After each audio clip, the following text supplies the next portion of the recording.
Hi, everybody. Hopefully you can hear me because none of us can remember how to do this. So, hello, everyone. Chaos. Welcome to tonight's episode of Infinite Horizon. Um, it was pointed out to me that earlier that this is our 49th episode, which, for those of you keeping track at home, makes next week our 50th episode of Infinite Horizon. That's almost 100 episodes. Woo! I'm sorry. I'm never not gonna do that. Basically. I'm never not going That's to do basically That's 100. basically If you 100 run episodes. it up to nearest 100, that's 100 That's episodes. true. 100 episodes, That's pretty very much, true. yeah. Yeah. Math. Hi, Remy. Yeah. Hi, Hi, Remy. Remy. So it is exactly half. Yes, and half gets rounded up. So Remember that. anyway, that's the way.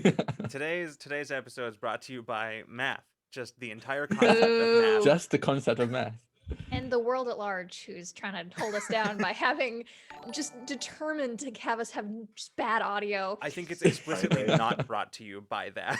Yeah. Yeah. Oh, They're okay. keeping Especially us on our trying not toes. to. Yeah. But anyway, yes, we're back. Hello, everybody. You can't get rid of us. Until That's the a off threat. season. That Bet is. you That is a thought you threat. seen The Last of Us. Yeah. Welcome back to Infinite Horizon. That's a threat. So, yes, tonight we return with a regular cast. I said last time that Remy would be joining us, but with the way that last episode ended, we needed a little bit of breathing room, I think. So to kind of wrap things up, so Remy will be actually joining us next week, which I'm very excited about.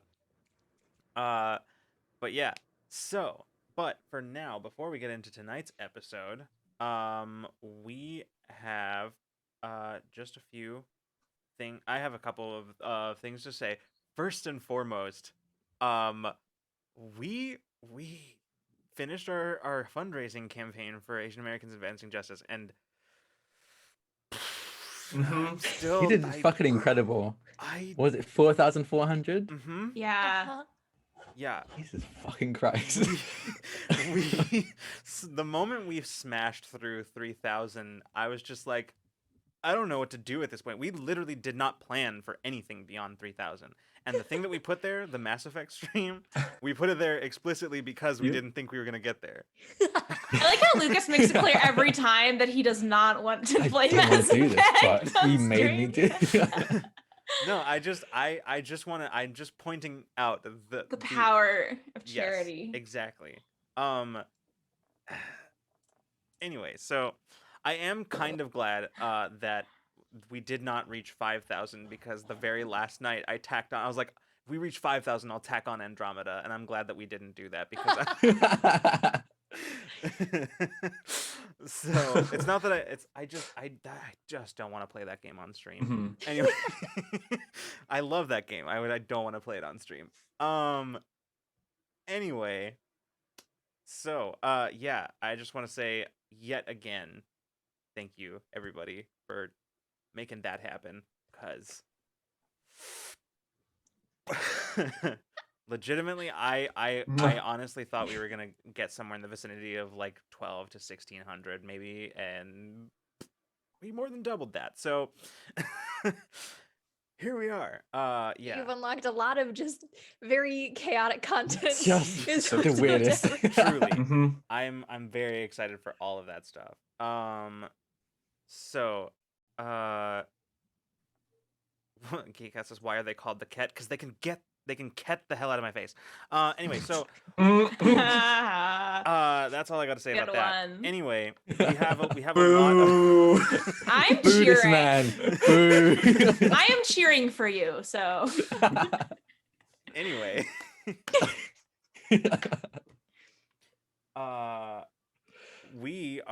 I don't have too much else in the way of announcements tonight because everything else is pretty standard stuff, but I would like to point out that this Friday, instead of Ramblemancy, we are having an Infinite Horizon Q&A for the first time in a while. And forever. And forever. Yeah. Oh, it's gonna be so fun. Yeah. So much has happened since our last Q&A. So It Right. sure has. Oh yeah.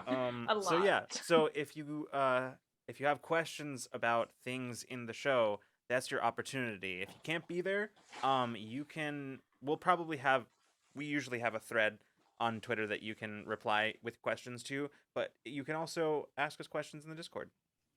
So if you can't be there and you're gonna watch on VOD, but you still have questions to ask, you can always leave your questions in the Discord. So yeah, that'll be a fun time. Wait, Heck Gemini, yes. that's a really good That's a idea.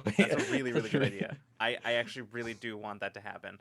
So I'll make a note of it that I will have I'll set some time aside for the cast to answer or ask questions of the writers of the world builders. So yeah, I'm yes. Okay. That's all I think I've got for Rule of Lore stuff. Anybody else have things they want to announce at the top of the stream? Yeah. Yeah. So Power Play is back with our like mini season of solo titles. So from last week, 3 weeks from now, every Sunday we're having a different member of the cast is doing a delving into their backstory for a pre-show episode, and I am starring on this Sunday, and a certain someone. Oh, it's been announced. You're fine. Drax gonna be there too, and I'm so excited. What? Who could that possibly be? Oops. Me getting to play with Drac, who's playing a tween. That's never happened before. Never. I'm so excited about it. It's really cool. We've got some. You can make me read my own writing on stream for like bonus lore drop stuff for Benny. It's gonna be very stressful. Caitlin is as excited for that as I am for the Mass Effect streams. Sound more excited. Damn, Caitlin, calm down. I've never seen you so thrilled. It's gonna be good. It's gonna be really fun, and you should be there. And it has nothing to do with the continuity of the main campaign. So if you are not caught up, or if you haven't seen any Power Play, you can still come and hang out and watch, and maybe kind of get a feel for the show. It's gonna be fun. I'm gonna be 13 years old. I think it's like 2008 or 9 or 7 or something like that. But it's gonna be fun, and we're going to rural Michigan. Was Friday like popular then? I feel like Friday that song was popular then, right? Yeah, amazing. We can't sing it on stream because we don't have rights to it. Yeah, that's true. Anyways, We'll change Sunday it to like at- Saturday or something. Just sing like a weird parody. Yeah, parody method. Yeah, I mean, we do have. No, I'm not going to make promises for Laser, but we do have a fan member who's going to be on there. But anyway, it's going to be me and Drac and Ravity and Laser, and it's going to be so fun. I've been looking forward to this for like weeks. Y'all unlocked this from our Nazi Puncher charity stream, so come check it out. It's gonna be really fun. And also, if you haven't seen it, go watch Sam's from last week because it was so good. I cried a little bit. Like, it was really good. Anyways, I'm just talking about the same thing over and over again. But Power Play's back. I guess I have some stuff. I have the usual like I mean, have I actually announced it here? I don't think I have. I don't think so. Yeah. I'm gonna be for the next multiple weeks. I'm gonna be on the official D&D Twitch channel playing Kind of Keep Mysteries. Yeah, you are. We had session 1 last week. This week. We had session 1 this week on Monday. It's every Monday at 4 p.m. Eastern or 1 p.m. Pacific. And it's been a ton of fun. The first session was on Monday was incredible. Very chilling. I didn't know it was gonna be like a horror thing. It was terrifying. Out of character as well as in character. It was great. And also this Saturday, I'm going to be premiering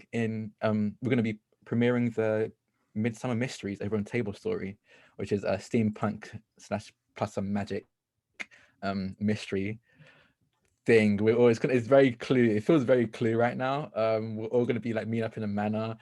We don't know why we've been invited, and we all have some kind of connection to the person who's hosting it, but most of us don't like him, so we're like, why did he invite us? It's really cool, and I'm very excited.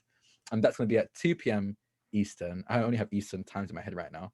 I'm also going to be on Monday. I'm going to be over oh fuck, cannot remember the name of the Twitch channel, but I'm gonna be in one of the Jasper's Games Week games. We're gonna be raise money for Jasper's Games Week, which is a suicide prevention charity, and I wish I remember the date time of it. I don't know. It's on my Twitter somewhere. It's on Monday though. So just keep an eye out on Monday. I'll probably tweet about it. We're playing a Pathfinder second edition game for that.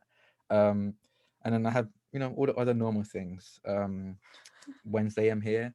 And honestly, I think that's the only normal thing that I think of now I think about it. I think everything I'm doing right now is new. Excellent.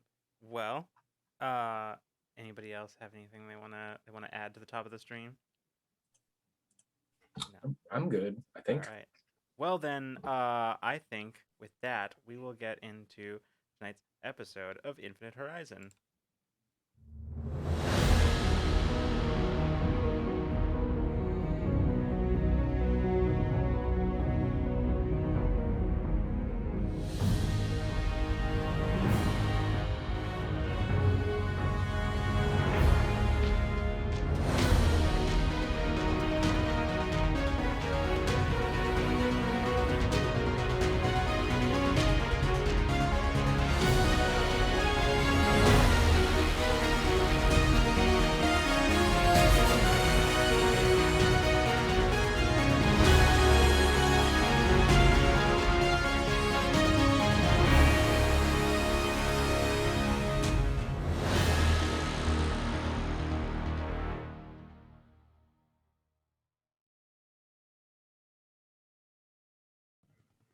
And welcome back. All right. So, previously on Infinite Horizon, so this recap is going to be a little different from our usual format because the episode contained a lot of information and loose end tying broken up by dramatic scene breaks. So we're going to recap by subject rather than by strictly chronologically. As the crew returned to Awakener with Dr. Amryn, Bina realized that they still had some company on the roof of the hovercraft. Upon landing, the crew found themselves face to face with Mirage, the mercenary. Peach attempted to hoodwink the mercenary with her powers, unsuccessfully, so the crew opted instead to negotiate with Mirage. As Mirage was contracted to retrieve the Doctor, and the crew were unwilling to give her up, they were stuck at an impasse. While they talked in circles, a delivery arrived from Kel Winless, containing the shipment the crew had agreed to transport, along with the second person who claimed to be Dr. Amryn. The crew realized at this point that at least one of them must be the shapeshifter. Bina quickly determined which doctor was the real one with her powers, and the crew were finally able to come to an agreement with Mirage. Mirage would take the shapeshifter in the form of Dr. Amryn back to High Prime to fulfill her contract, and the crew of Awakener would keep the real Doctor with them for now. Now, for part 2, Parallel Universe Shenanigans, after returning from a brief timeout at Taeon's hands, the Mason lookalike told the crew that he was in fact Mason from the same alternate timeline Peach's doppelganger was from. Alternate Universe Mason also gave the crew a name for the Peach doppelganger, Oneira. He'd been hunting Oneira for years across many universes to prevent her from turning more versions of Peach to her cause. His attempts had rarely been successful, and he described Oneira as having abandoned countless versions of Peach scattered throughout the multiverse, always the worse for wear. When asked by the crew why he was so bent on hunting her down, he said it was vengeance for turning their galaxy into a fascist police state in the name of peace, and to prevent her from doing the same to others. Peach, stunned by this revelation, called on Oneira to explain herself. Oneira showed Peach her version of the alternate universe, an idyllic utopia without oppressive presence of the corporations. All Peach had to do to set her universe on the same path to peace was a small act of violence: kill Dr. Amryn. When Peach refused, Oneira attempted to trap Peach in an unending nightmare state. Through extraordinary effort, Peach resisted Oneira's powers and severed the link between them. Afterwards, while Peach recovered from Oneira's attack, Bina and alternate universe Mason talked about the events following the divergence of their timelines. Mason painted a grim picture of the events, describing their loss of other members of the crew and the gradual scattering of the survivors. Before he departed, alternate universe Mason shared a smoke with this universe's Mason, and the two of them commiserated about their homeworld and wished each other well. As his alternate universe counterpart departed into the city, Mason returned to Awakener with a new melancholic appreciation for those aboard. That is what happened last time. So, that brings us into tonight's episode. So, where we are right now, we're gonna cut ahead a little bit. Not too far, but having departed Krenai, the crew of Awakener made it just a little ways away from the planet itself, to a nearby space station, where currently, I'll say, Mason for sure, but anybody else who wants to be part of this scene, you can feel free to be there as well. In the hangar bay, in your docking port on this station, awaiting the pickup crew who are here to pick up the shipment you agreed to transport. Strangers are coming near this ship, then Vito wants to be there. Fair enough. He's gonna watch him real close. Yeah. Hold on. I'm looking for. Need some ambiance here. Mm-hmm. Anybody else gonna be part of this, or? Are we just? Is it just in the hangar bay? Yeah. Yeah. And how long later? How much later is this? I think it's only a day or two away from Krenai. Okay. Then yeah, I would be there too. I'm pretty sure I said it was a day, but yeah. Yeah, I don't think Tane wouldn't be there. Okay. I think he'd be in his quarters, probably with Ada, Okay. investigating some things that was on his mind now after that whole alternate reality Mason thing. Yeah. So, we start in the hangar bay. As Mason, you're just sort of leaning up against the big crate of weapons that was dropped off at your doorstep. Bean is mirroring him, like trying to be intimidating with Mason on the box. Yeah. You look good. Good job. Thanks. You see Jade, who is standing there as well. He's kind of got his eyes kind of casting around the hangar bay. He goes, "Is that? Those guys look like those might be our guys." And you kind of following his gaze, and you see a group of somewhat unscrupulous-looking individuals who are making their way towards you. The one in front, a Keldro man, sort of with sort of this dark, sort of dusty, purplish complexion,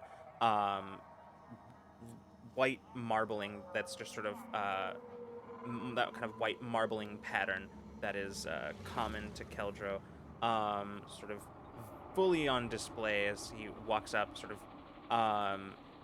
in wearing basically like a chest piece, right? Like a technological chest piece that you can see, and what looks like just like a simple, like, to Mason's practiced eye, you can see that the tank top that he's wearing underneath looks like it might be also made of some kind of projectile, like resistant, impact resistant material.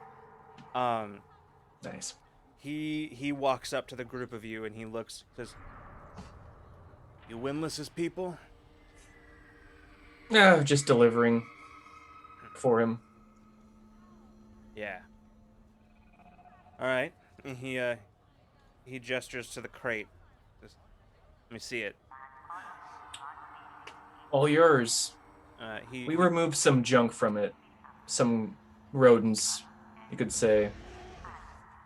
He kind of glances over to just one of the people following him, a human woman who walks over and just sort of starts kind of like undoing the latches on the crate, opens it, looks in, just looks back, says, "It's all here."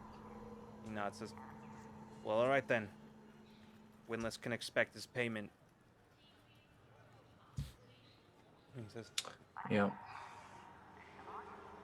kind of looks up at Awakener, and you can see Bina. You immediately feel like you immediately feel like his disposition change.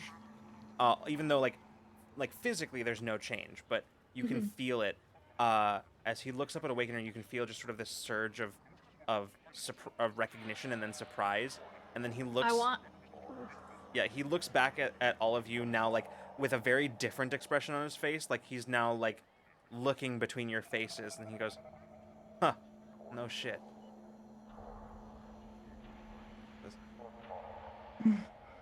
You're those famous what is it, terrorists or whatever they're calling you? You don't need to flatter us. he reaches into like a little pocket like on the underneath the combat vest and pulls out just sort of like a little toothpick and just says, huh. Well, now I suspected the stories were made up before, but now this pretty much confirms it. Nobody who's done the things that they say you've done is gonna be a delivery person for somebody like Kel Winless. Removes the toothpick and says, well, anyway. Thanks. And he just sort of walks over. The human woman, like, who was following him, sort of, like, is looking at all of you now. Like, where before she was, like, absolutely not interested. Just, like, and just gets behind the crate and starts pushing. And they all start moving out of the hangar. And he kind of takes one last look at all of you and just says, see you around. Toothpick in, and then just turns and follows the rest of them. I feel like it's bad business practice not to get half up front. I don't know why you wouldn't get half your payment up front, being just like turning around and walking into the. Also, why didn't they have like a password? We could have given that to anybody. Like I don't. I know. We could have been anybody. I agree. I'm just Mason, glad is it always like that? I don't know. I mean, Winless has his way. I never question it. I'm just glad that it's off the ship. Me too. Jade shrugs and he says, and hey, at the very least now it's not our problem anymore. Yeah. Exactly. Any trouble with delivery and whatever, that, I mean, it's not like they're going to be able to find us. God, Like I to see hope them so. try. I'm still not convinced we weren't bugged. I don't know about you guys. I'm just gonna start to close the. I mean, we can do it. We can do a deep check. Just, you know. I don't even know if I know how to do that. We could figure it out, I'm sure. As you're heading back into Awakener, you see Cade, who was waiting with you, but like wasn't. It's just sort of was content to just sort of sit on the loading ramp. She stands up as you approach and she says, well, that's that, I guess. Yeah. Glad that's over. Yeah.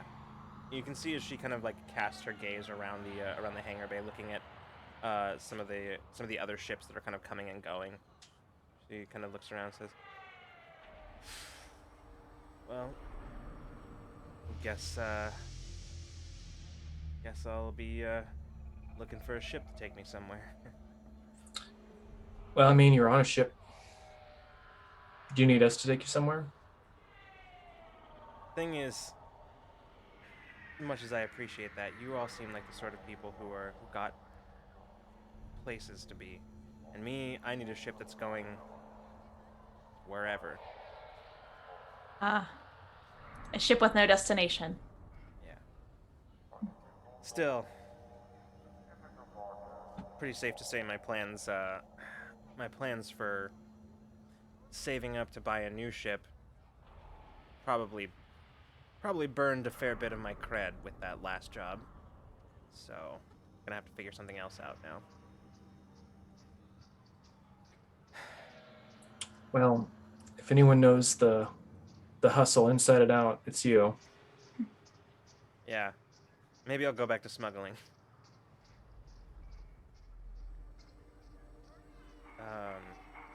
She kind of like glances back at Awakener and then just says,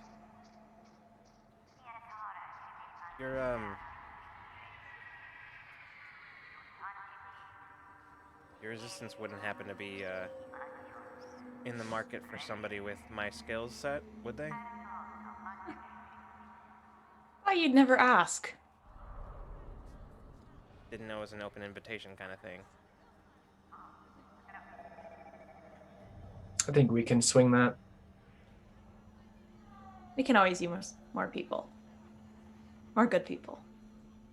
Well, it's not as if I had anywhere else to be.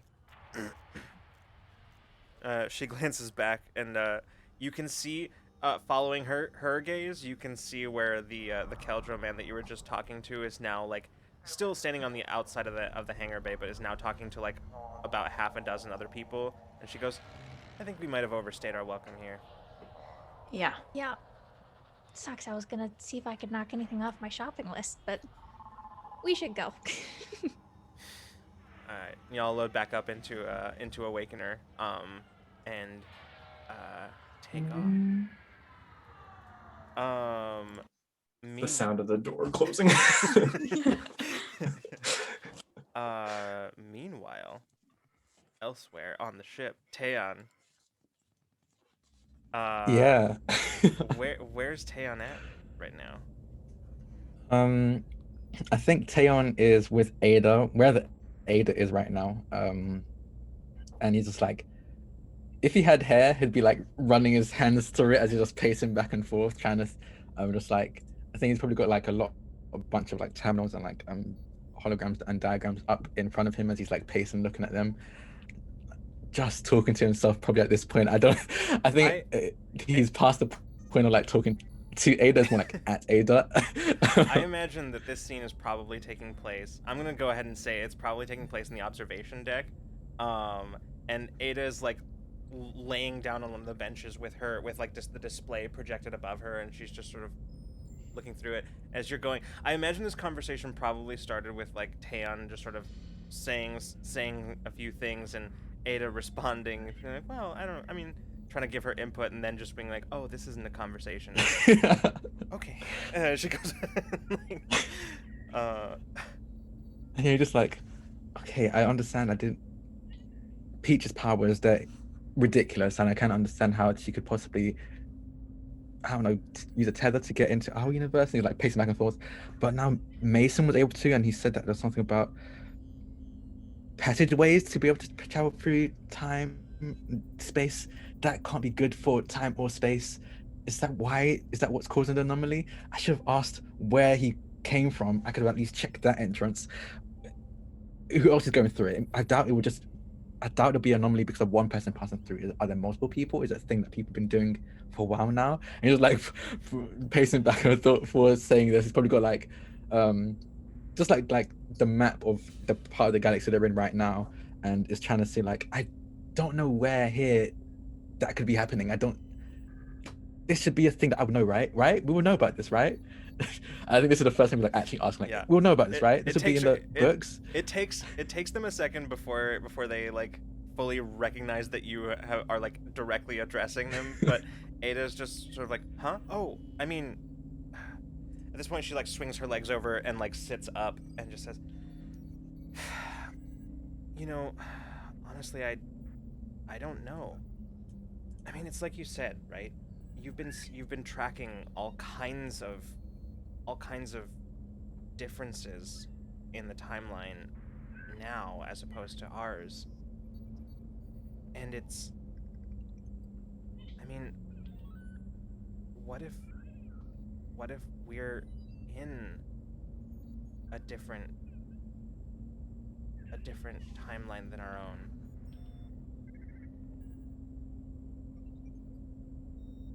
I mean, would we know? I mean, I don't know. I'm sorry. I don't mean to add more anxiety to your plate. It's just it's hard to know whether we're changing things or whether we're just splitting the timeline again. And I don't know that there is a way that we can know that.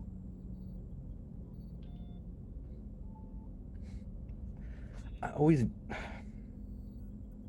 after I came back, not back now, back then, back hour now, I knew that I had changed something. I mean, it's kind of impossible. Just me traveling in the first place will change things. But I thought I could at least get as close to what it was before as possible. But everything is changing now. Some things that I hope had nothing to do with, but I don't think I could have. And now we have a whole other thing to worry about. People being able to just travel between timelines and possibly universes, at least from what Mason said about Oneira. Have we considered that maybe something you just said just there's a lot of things that are changing, things that you said you couldn't possibly have had anything to do with. And there's certainly things that even time ripples couldn't have caused. Have we considered the possibility that maybe there's another force acting on space-time that's changing things? Something stronger, something with more weight, so to speak. Do you mean a person? Some person who's Maybe, but moving through? even a single individual, if Yeah. to change so much, they would have had to have been active for a long time. Yeah. And we wouldn't be able to notice anything different if they were acting for that long. Exactly. We wouldn't even know. We wouldn't be noticing the differences.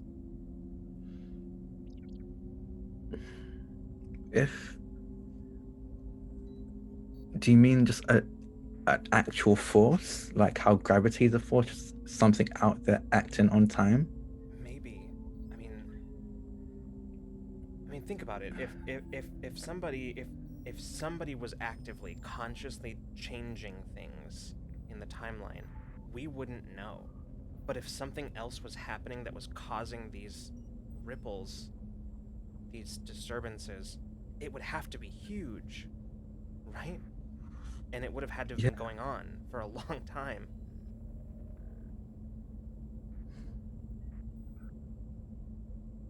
I don't know. I don't know what to think.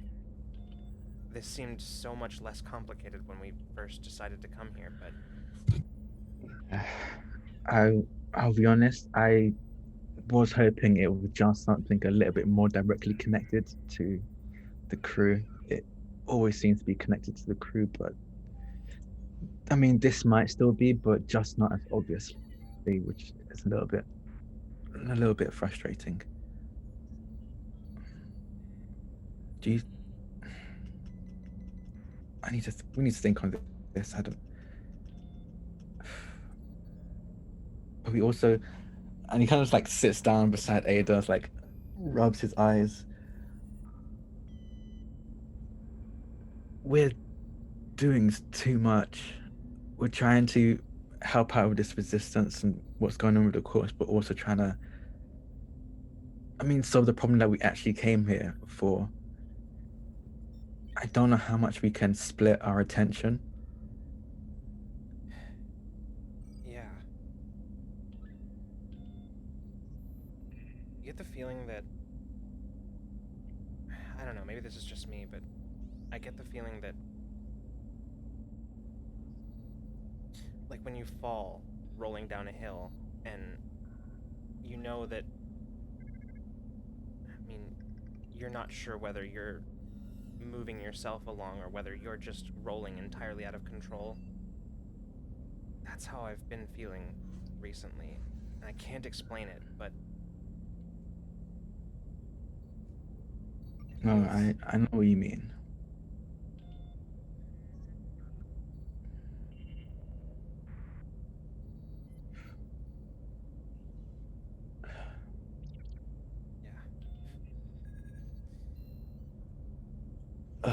I'm sorry for being, I don't know, for putting this on you as well. Bit late for that one. I know. I don't know, we'll figure something out. I We will. think for now, we might have to concentrate on the resistance. I feel like it'll be a bit hard for us to stop any anomaly if we're dead. Yeah. Yeah, I'll keep looking for any signs of maybe even the beginnings of the anomaly that we've been seeing in our time. For that might lead us to these entrance points that I'm assuming that more people have. If Mason discovered it, I feel like others might have as well. Of those passageways to different universes, maybe it'll lead us to that as well. Hopefully, it's tied to anomaly and we can close it. If not, I guess we just found another thing to do. Because I guess, is Onira still a threat? Do you think? Oh, I have no doubt of that. Yeah. I mean, I never got a chance to interact with her, but from what I've heard,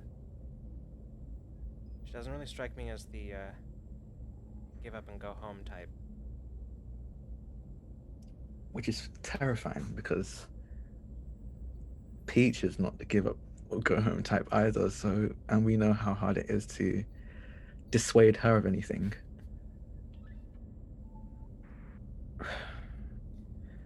Yeah, let's just concentrate on the resistance for now. Yeah. Hopefully, we'll find something along the way. Yeah. She kind of like reaches up and kind of puts her hand just sort of at the base of your neck and just sort of gently strokes the back of your neck. She says, "It's gonna be okay. I hope so. We'll figure this out. One way or another, we'll get there." I mean, we always do.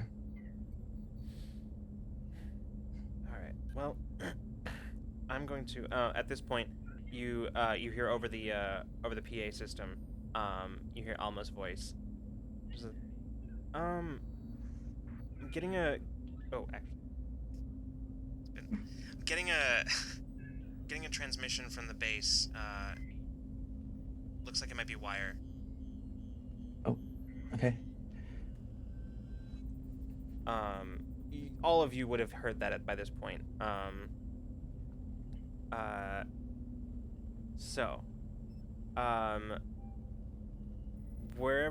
Wherever we'll say probably the best place to receive that, where everybody can fit comfortably, is probably in the observation deck. Yeah, that's what I was thinking. Yeah.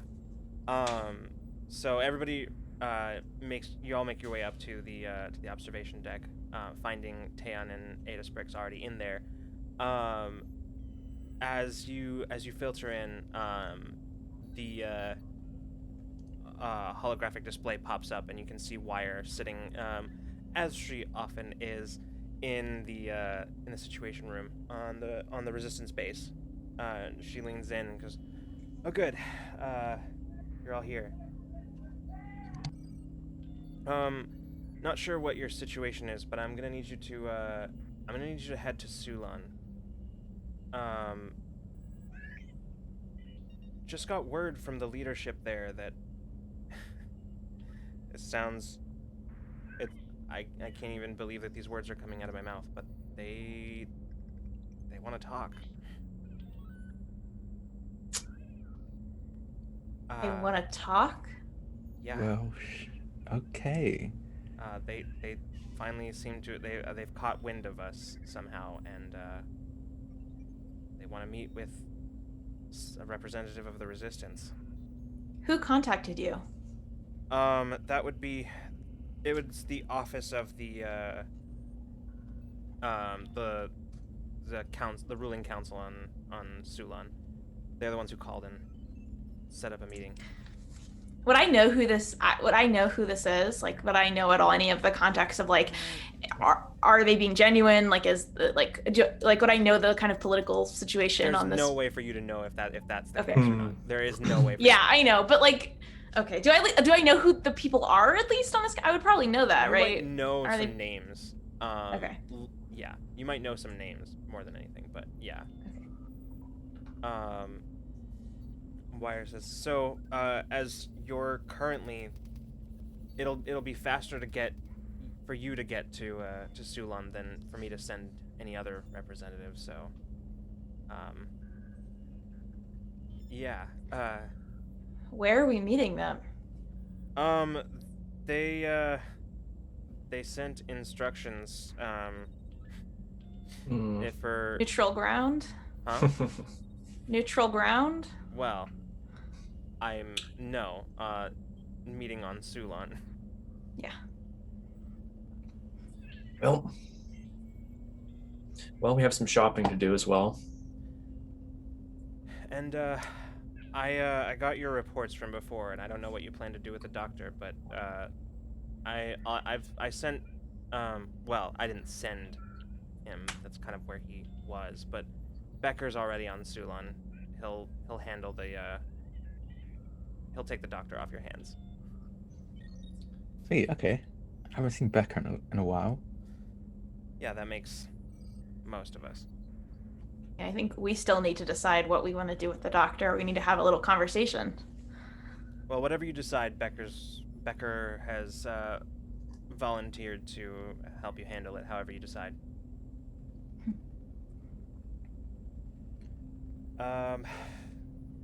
Otherwise, I've had General Antos coordinating with Scrapyard Squadron and just setting up any kind of emergency procedures just in case. Good. Sounds good. Oh, wow. I mean, I've been a little bit in shock. Didn't expect that. Yeah. Last time we were on Sulan, it was a little bit of a different circumstance, so.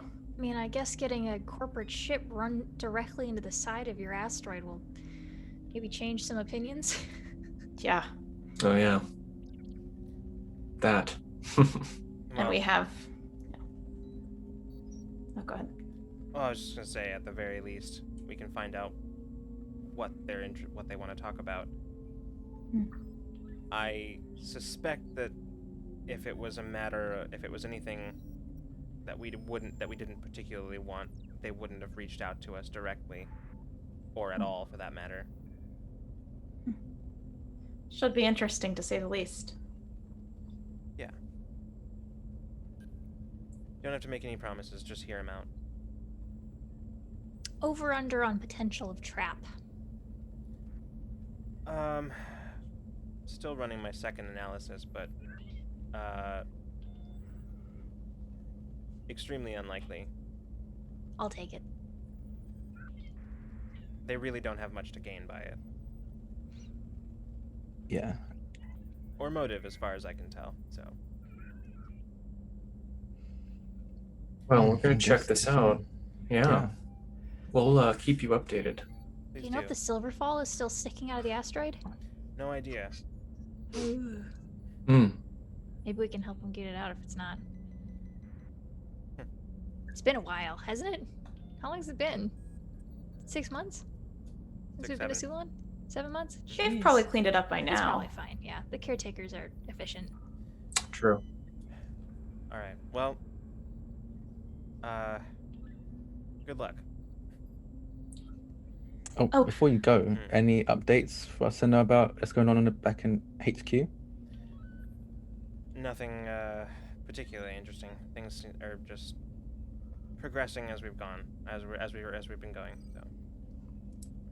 And wow, this is kind of a weird question, but just stay with me here. You haven't heard from me, have you? Like outside of our normal communications with everybody? No. Okay, I was just checking, butt dials and.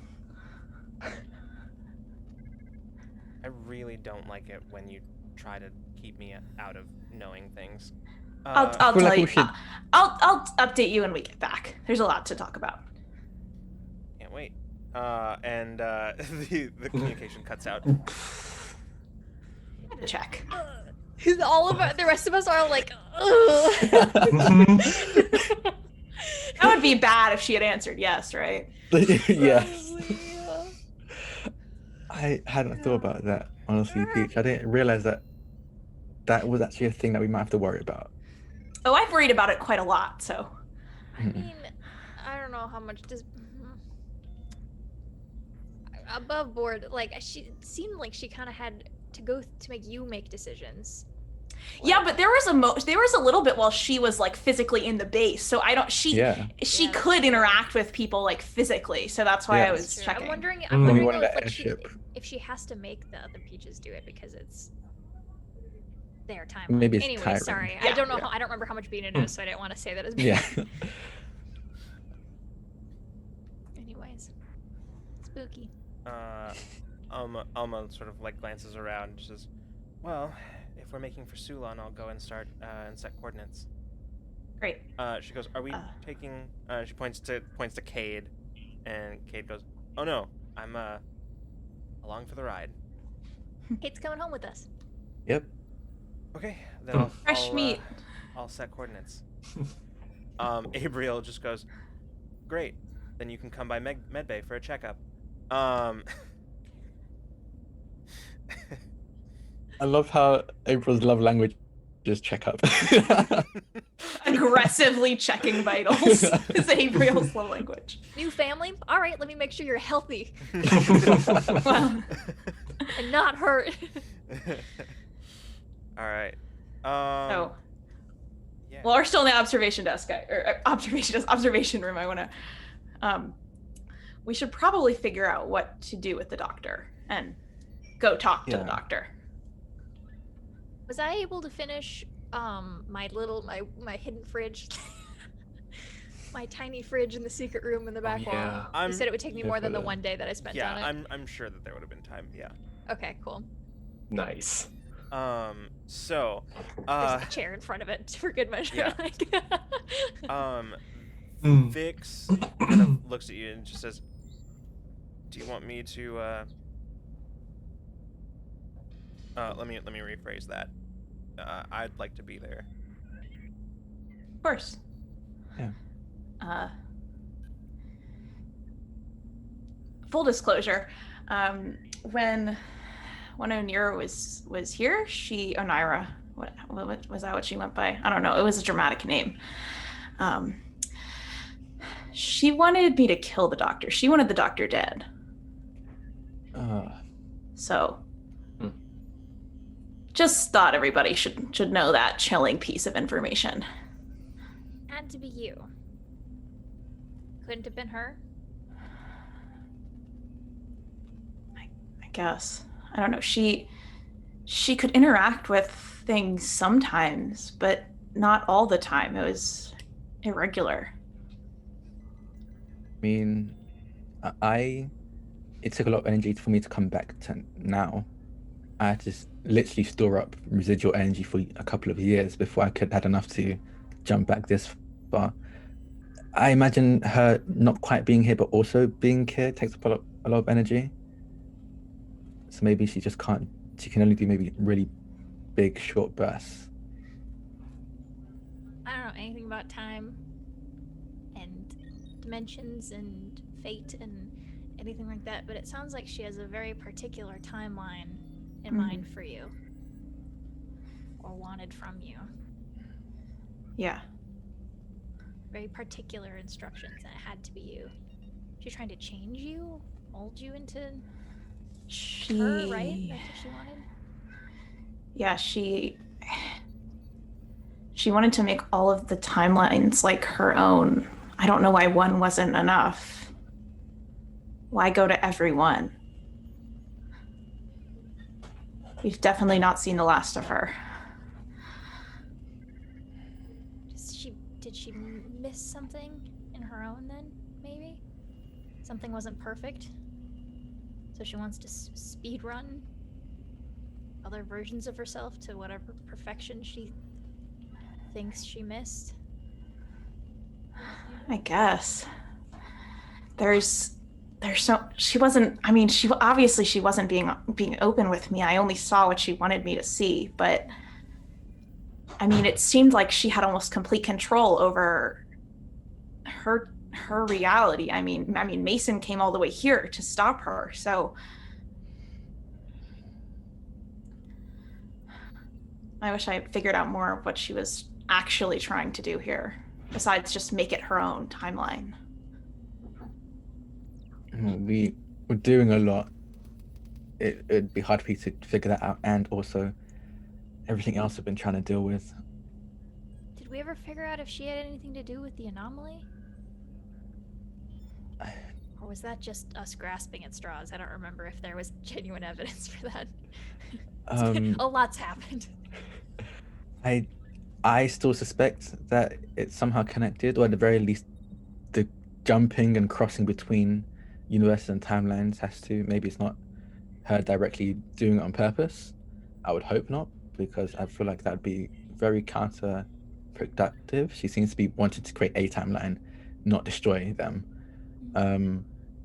But people crossing into universes and timelines that they don't belong in is something that would definitely make it fragile. So I wouldn't be surprised. Like a corruption of reality? Maybe. Or like a clashing of them, or a tearing. I don't know. I travel through it and I still don't really understand it. It's almost like I can walk, but I don't really understand the physics of it all. I just do it. Mm-hmm.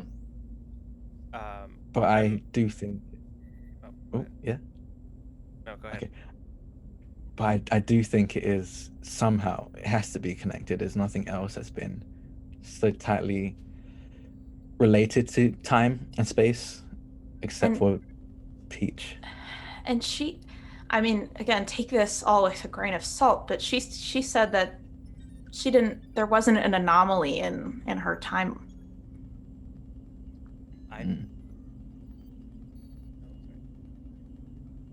Right, out of character. She said that, right? I think we talked about it, and she said that there wasn't one. I asked her about it, and she said, like, she didn't know.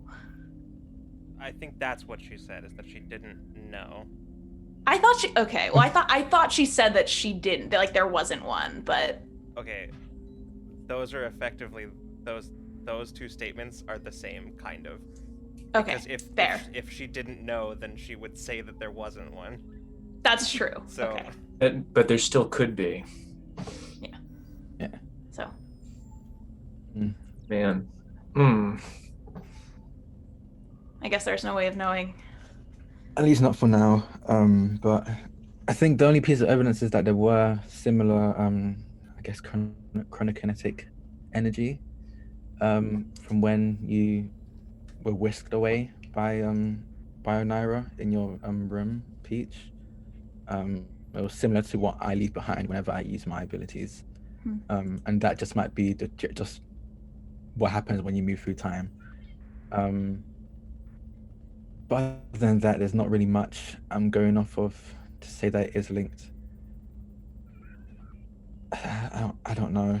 Ada and I have been talking and trying to figure this out, but we really are just as lost as everyone else. Assuming that y'all were walking and talking, which is what I was doing, I was assuming that that's what you were doing. At this point, you would have reached the med bay where Doctor Amryn is still strapped to a medical examination table, and Abriel is currently doing a checkup on Cade. Okay. I just wave at the doctor. Comfortable? She looks around and says, "Well, considering the alternative, I consider this, well, not optimal, an improvement over what might have happened. So, in that sense, yes. Very. I'm curious, what exactly is your next move here? You can't exactly keep me strapped to this table forever. So That's for us to know and you to find out. And Actually, Banana we kind of kinda looks around can. like we didn't have a plan. We walked in here with no plan. I thought we were still sitting in the. I know. I assume we were still sitting in the room, just like trying to going through all of our things before we made a decision of where to go. So now we're taunting the doctor with our verticalness. What? Oh yes, I love it. I love That's that my dream praise. here. Doctor, do you have any idea why so many people are after you in particular? Oh, it's very clear to me exactly exactly why. And she kind of looks around at all of you and says, Don't be shy. in fact, it was, if things got a little bit difficult for you, it was going to be one of my bargaining chips, so to speak, convince you to get me out of that particular situation, which you seem to have done rather well on your own. But no, it's, well, I suppose now is as good a time as any. Your current state, well, I was in large measure one of the ones responsible for it, so you're welcome, Yeah, by I the mean- way. We already knew that, but thank you. Well, I do suppose it goes a bit beyond that, but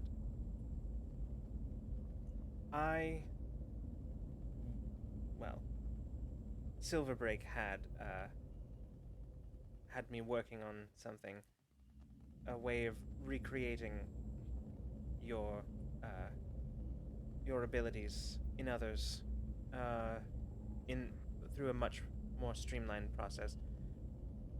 The original version of the plan, she kind of nods significantly at each of you. Says, the original version of the plan, well, proved to be rather difficult to control. So much easier to apply the effects to those already under the thumb of Silverbreak and other corporations. Okay, I understand. I know you're the genius behind what you did to them. I don't understand why they still need you though. I have worked with many scientists before. They don't. That's exactly why I left. I knew I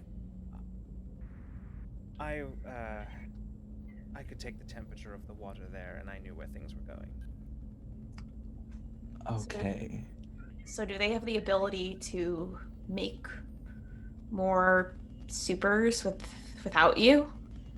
As a matter of fact, they don't. I made sure of that before I left.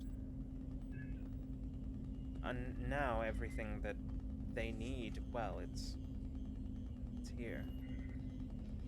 Well, Okay. and of course, I made sure to take the only completed versions of their new product in existence. So I think they'll be scratching their heads for quite a while on that one. Okay. Well, Is that why you set up a drop to yourself? I had to throw them off. Had to give myself some time.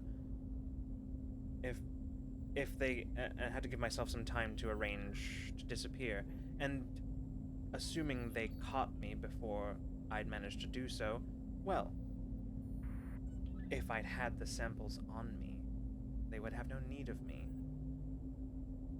So I figured I'd make the best way to survive is to make yourself indispensable, and then make sure that others who mean you harm know that. no, fair enough. It makes sense. Actually, I think it's kind of what we were all thinking when we found that package anyway. So, I think we're safe for now, at the very least, or at least they're going to be a bit delayed. I feel like. Do you think? I'm going to turn back to the doctor. They can most likely just reverse engineer it from. Have you used this on anyone yet? The completed samples. Well, no, only run simulations. Okay. And you're being honest with us, right, Doctor? Would you have... I mean, if I wasn't, it would be painfully easy for you to find out. Also true.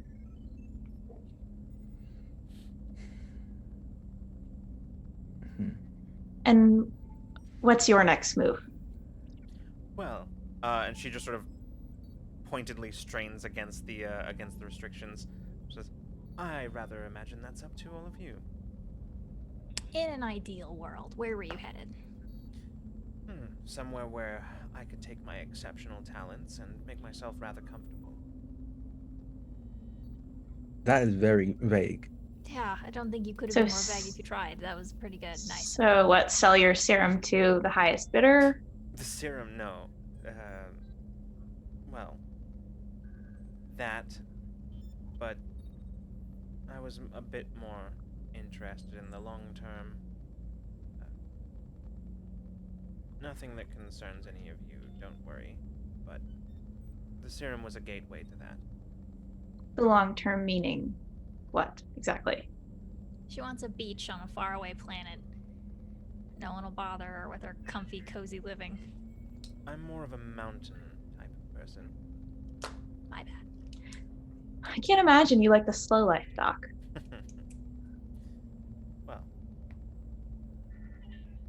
Well, it's more about the journey and not the destination, isn't that right?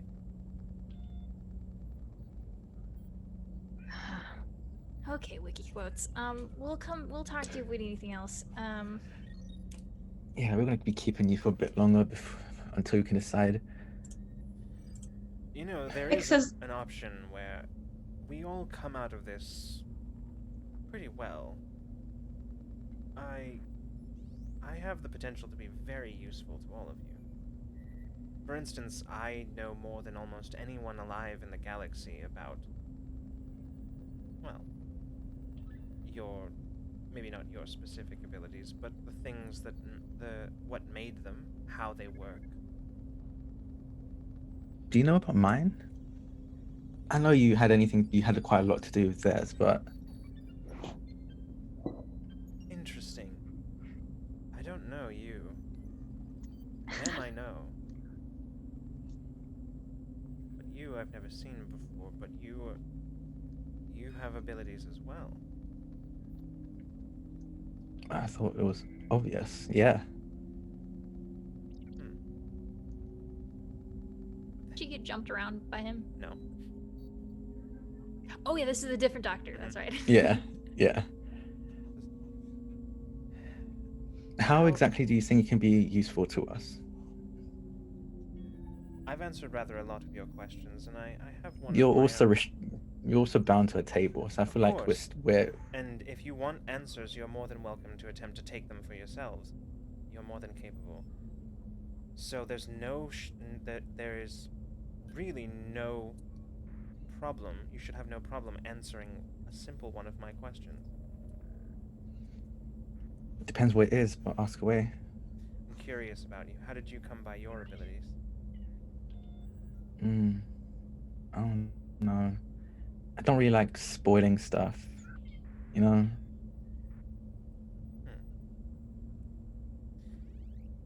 It's a bit personal question, don't you think? Yeah. Well, I think if anyone has, if there is anyone who can be described as having, let's call it a professional curiosity. Well, I can tell you, honestly, I'm not entirely sure. It kind of just happened. Bright light, a flash, and suddenly I could.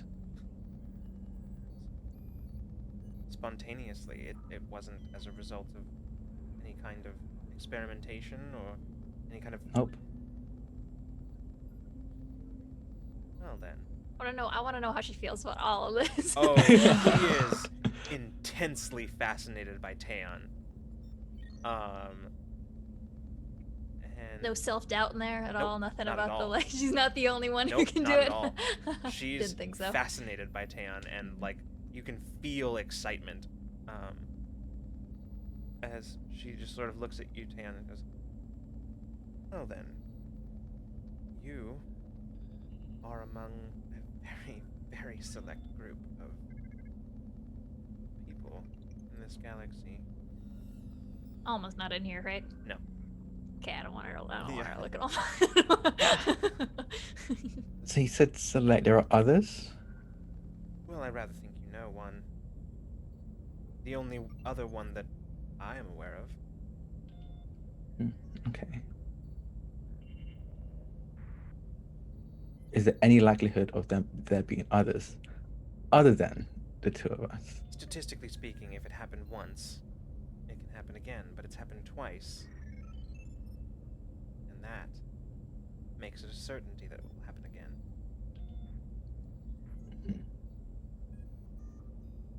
Bina's just in her head going, well, the tenses, I mean, it hasn't happened a second time. She doesn't say anything out loud, but like, but she's trying to be like, How does Vix look right now? Like, how's he doing? He's kind of stayed towards the back of the group. Okay. You can see glancing at him, there's sort of like a tension in his jaw. Mm-hmm. And you're not sure if Dr. Amryn hasn't noticed him yet, or if she's just ignoring him. But either way, she hasn't glanced at him the entire time that you've been in here. I'm gonna kind of look over at him and then like look over at the doctor, like kind of prompting him, like if he has anything to say it to her. Yeah. He looks at you and just walks forward. Just says, "You remember me, Doctor?" And she looks up at him. "I do. Your research was most helpful. Very good work." And he says, "Yeah, you're welcome, I guess." And she just sort of looks at him and just gives him this very, like, pleasant smile. "And your other work was exemplary as well." And at that, Bina, you can feel that, like, inside Vix, you can feel that, like sudden flash of just rage. And Can I like just grab his arm and like just give it a squeeze? yeah, he like starts and looks at you and then just looks back at her and he says, well, if he wants to hit her, I'd let him. Yeah. He's not going to, but yeah, he looks at her and he says, Be good. "That's what I thought.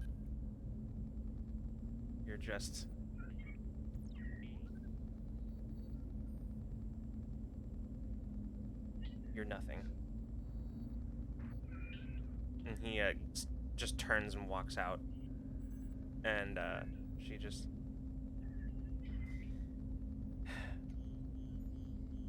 We'd all wondered what had happened to him.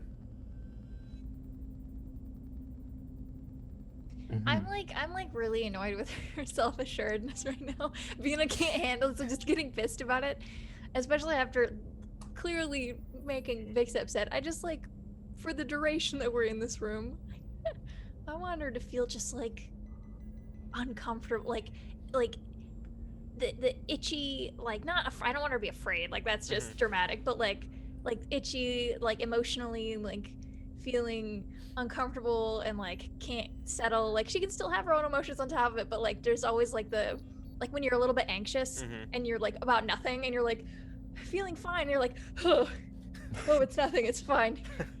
Like that, like this every once in a while you slide back into. I just want just poke her every once in a while, just Sure, keep her on yeah. her toes. I'm annoyed. Being just getting frustrated with the self-assuredness. I Yeah. don't like her at all. Yeah. So that's just what I wanted. Yeah, you don't really like her outward expression doesn't change much or at all.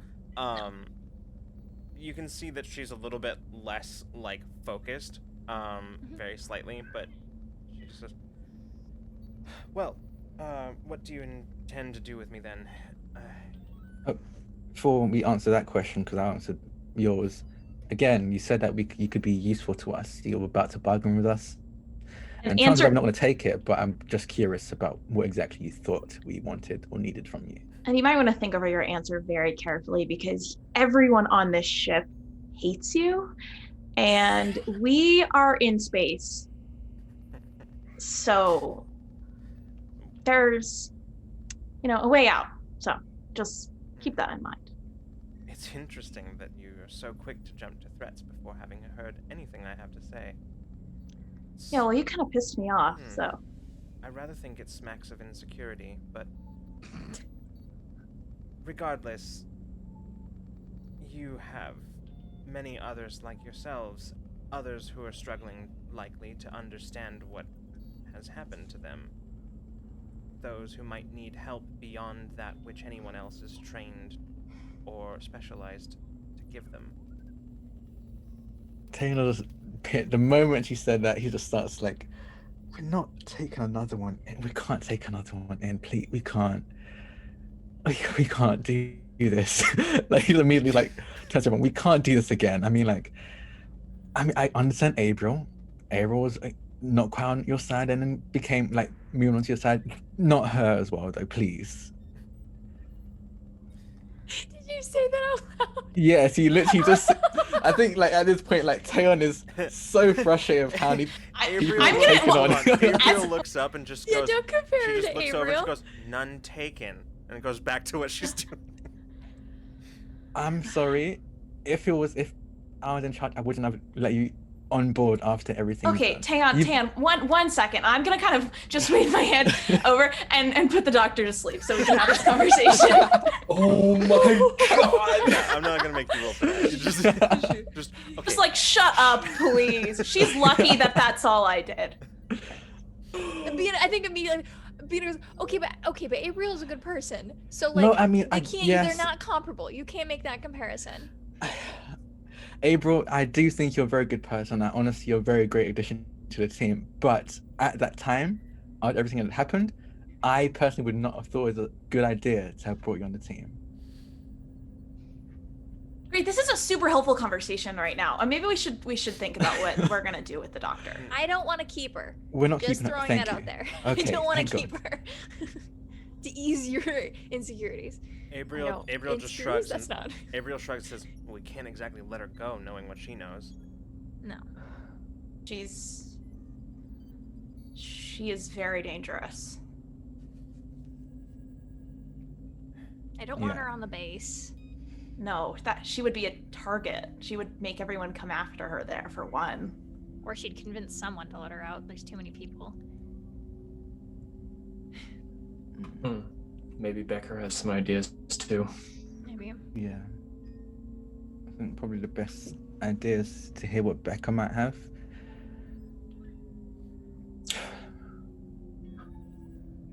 Maybe there's a Also, I secure vote- place. Maybe there's a secure place somewhere. I also vote we don't freely offer information to her as we move forward. Yeah. I'd like to keep her in the dark about as many things as possible. Lips sealed. Or give her false information sometimes. If you want to continue to gently feed her information, make it wrong. I don't know. I don't care. Even if she knows we're lying. This seems like she might be good at that. I just Yeah. don't want to give her true things. In Onira's version of things, she said that the doctor made a lot more of people like us and that it caused mass death across the galaxy. So again, not a great source, but she was doesn't truthful on some things. Yeah, it sounds like at least, very least, that part is likely. April, have you done like tests and so I don't know how long she's been in here. 2 days? A day? 2 days? Yeah. How long has it been? Does she have any is there any sign that she has any sort of biological contact with Oh, that's the first thing I did when I. Yeah. That's the first thing I tested for. No, she's. No, she doesn't have it. doesn't want the taste of her own medicine? I don't know that I'd go that far. I just am not sure that she's willing to stake her life on her own. On being the Exactly. first. That's what I test. said. On being the first tester. Yeah. And if we were back in your time, you were in charge, what would you do with her? You see Tim like Peach has an idea of what Tan would do, which is why she's asking this. those will be different times to now. There are things that we definitely have had to do that we would probably have killed her. She knows very dangerous things that the corpse or any other malicious entity could use to, like Onara mentioned, cause mass death. But like I said, those are different times. We couldn't risk letting them get another one up, but at least right now we have a bit more time before I think we're at that point. I mean, personally, I don't want to kill her. I'm also not a fan of forever incarceration. Don't think that's good for anybody, even her, and we can't let her go. So I don't really know where that would leave us. I don't know the extent of your abilities, Peach. But can you wipe enough? Can you wipe selectively? I've never. Because she is not dangerous. She is just a doctor. If we can, is what she knows that is dangerous. My worry is that, hypothetically, say it's possible. What if she discovers it again? I mean, maybe we could put her towards like a better cause or something, but I mean, nurture versus nature. I could try. I mean, at this point, like, I think he notices Dina's like hesitation. I don't know if that's really better than just shooting her. I mean, I think it might be. We either. I mean, at the end of the day, we can't let what she knows out there, and that's what we're trying to stop. And the only way I can think of that is killing her, forever incarceration, or we wipe it. I don't know how else to stop that information from getting out. Peach is kind of looking at everybody, gauging like kind of their reactions to this suggestion. Unless people continue to voice this. Bina feels bad about all of them. Yeah. Well, killing her would just make Onaira happier. We were trying to avoid that. Also, above the table, I'm not convinced that I think Onaira just wanted it to be Peach to kill her, but Bina doesn't believe that, so that's what Keelan thinks.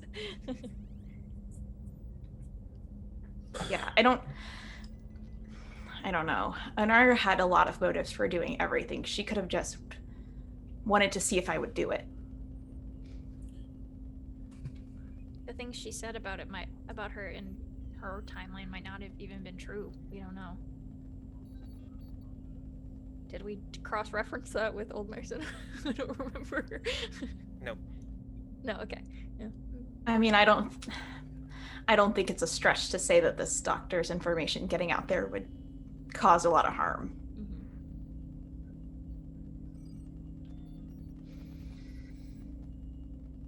Yeah, it's a bunch of not very good options, but they are options.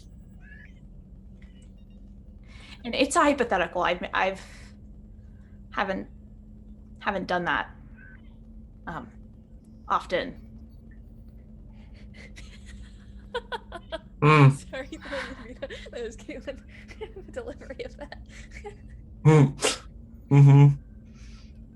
Often. No, but it's worth thinking about or doing. Bina, I don't need to be in Ozai to feel how uncomfortable you are with all of these options. Do you have any other ideas? I mean, these are just options.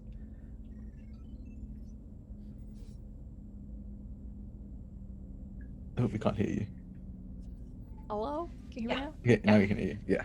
I really don't think that trying to convince her to be a better person is really in the cards at all. No, She seems just kind of like a rotten egg she's evil. through and through. I wouldn't trust her to even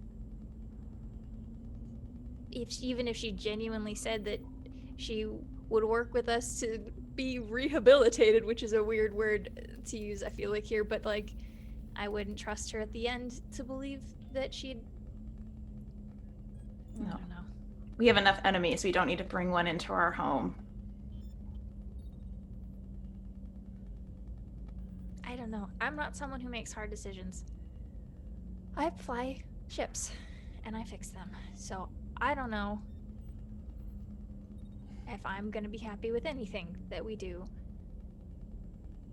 But that doesn't mean that one of them isn't the right choice. So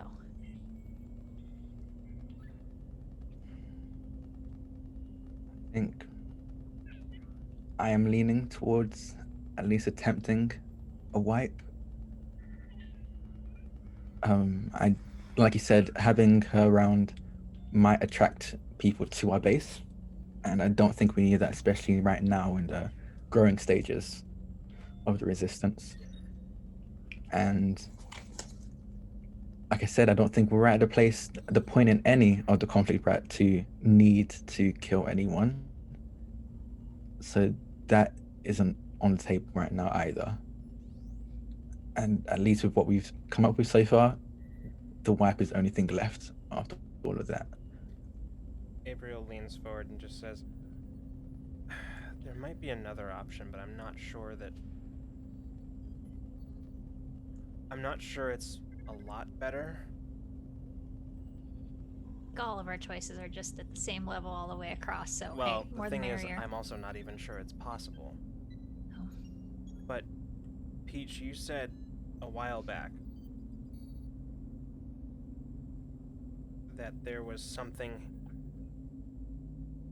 that this Oneira did to some of her victims in her timeline, trap them in nightmares or something like that. Yeah? Do not like where you're going with this. I'm not suggesting that you do the same. I'm actually suggesting you do the opposite. Trap her in a daydream. Oh. Yeah. Not trap her in eternal torment, but trap her at least somewhere where she can't do harm. The thing is I don't know how she did that in a continuous fashion, because I can put people into momentary daydreams. Like I did that with Mirage, but it faded. I mean, to do it permanently, I don't know if I could. Yeah, that's why I said I'm not even sure it's even possible. And if I don't know if it would hold up if anything happened to me. Not that that's just, if anything did, I wouldn't want her to be out there.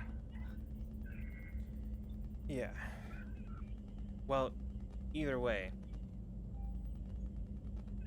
unless we're making a decision right now, I've got work to do. Okay.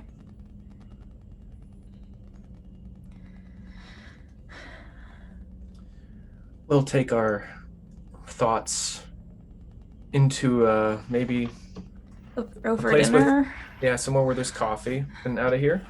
I'll let you get back to your work. Thank you. And she just turns back around and starts kind of like organizing the med bay. So we walk out, Bean is kind of like, bye, Abriel. And then she walks over and she goes, we think you're cool. I don't think you're anything like the doctor. I think you're really cool, and we like having The you. doors to the Okay, med bay bye. just- And then she closes. Yeah, as she walks out. I don't know if that's better. I don't think Gabriel likes compliments either, but it's nice to say, at least. She might not be good at taking them, but it's still good to hear it sometimes. Well, It's like talking nicely to plants. at this, Let's continue this ethical discussion over dinner. okay, God. I was gonna say at this point we've reached our break. It's break time. It's break Oh, time. yeah. Shit, we have. So We're like ready to go to have read like this ethical conundrum. Like, I have more things to say. So, I think we're gonna go ahead and take our break right now, and we will be back shortly. We'll see you in a little bit. Gosh. We are back. Hello, everybody.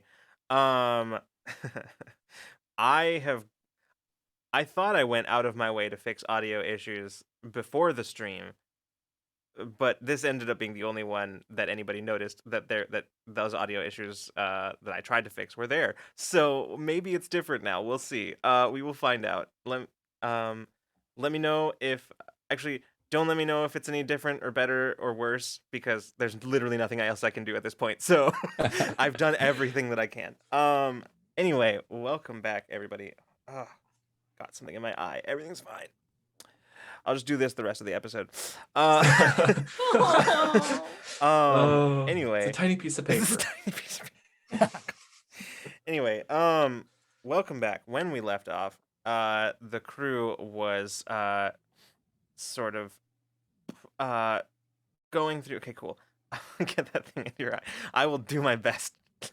Well, the crew was having an intense ethical debate about what to do with Dr. Amryn, knowing what she knows, the ability to recreate supers. But anyway, so y'all go and continue having your conversation over dinner. But of course, without any like coming no closer to like any like decision, opting instead to just sort of sleep on it and hope that the way forward becomes clearer with some distance. We're gonna go ahead and cut to your arrival on Sulon. As you're approaching Bina in the cockpit, you can feel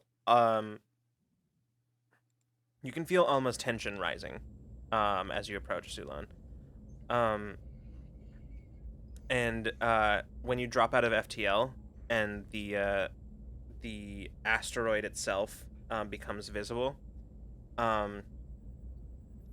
Alma, you could just hear her just exhale next to you. Just Without like looking over anything. Is everyone on the bridge, or is it just think like the two of us? probably right now it's most likely just the two of you on the bridge right Okay. now. I think just like quietly being able to just be like kind of going into like pulling us in or whatever modes, and we'll just be like, is there anything I can do? And we'll just kind of keep moving without looking over at her. She just shakes her head and says, "No, this is this is it's just a little bit stressful. Yeah. It might be one of those things where once we get there and I'm there in a different context, maybe the rest of it fades, but It's okay if it doesn't. yeah."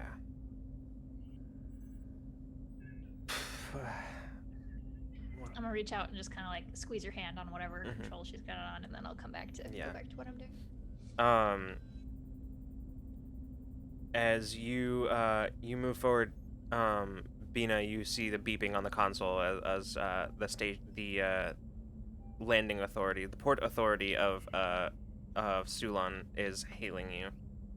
Were we given any like landing codes or anything? No, not that you were aware of. Were we told who to ask for Nope.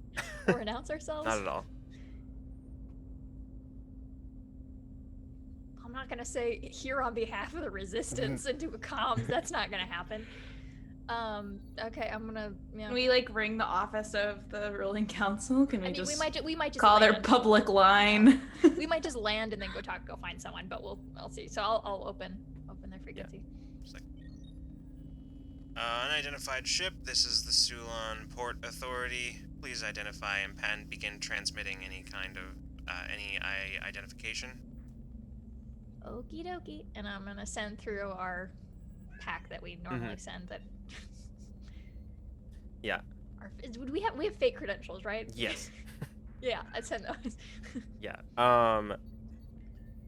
There's a beat and stand by. And after a minute, you hear a different voice come over the comms. You just hear, hello. Apologies. You were transferred over to my office. This is the office of the ruling council of Sulon. We had your particular ship's credentials passed to us. Apologies for the unorthodox reception. No worries. We weren't really sure how we were getting around to who we were supposed to talk to anyways. Hi, I'm Bina Oba. I guess we're here to talk. Yes, of course. I'll have some I'll have some specialized landing instructions sent to your ship's computer right away. Can do. Very well. Yes, welcome to Sulon. See you soon. The transmission cuts out. Bina kind of looks over it, and I'm like, all right. Fancy. She shrugs. Yeah. Just receiving their landing packet now. Huh. Interesting. Is it cool? And I'm gonna like look Yeah. over on her Just- monitor. I mean, it looks like they're directing us to land in the in the hangar of the governing center of the capital. Ooh.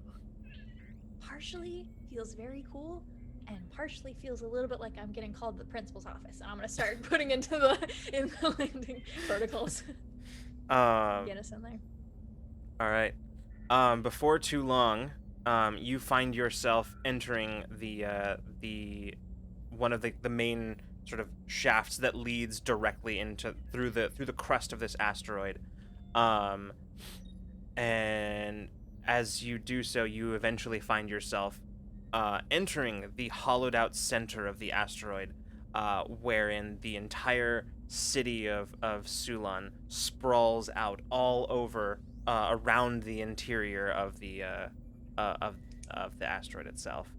As you fly forward, you fly towards there's several spherical constructs in the center, sort of held suspended in the center of the asteroid itself. You fly towards them, knowing that one of them is the capital complex.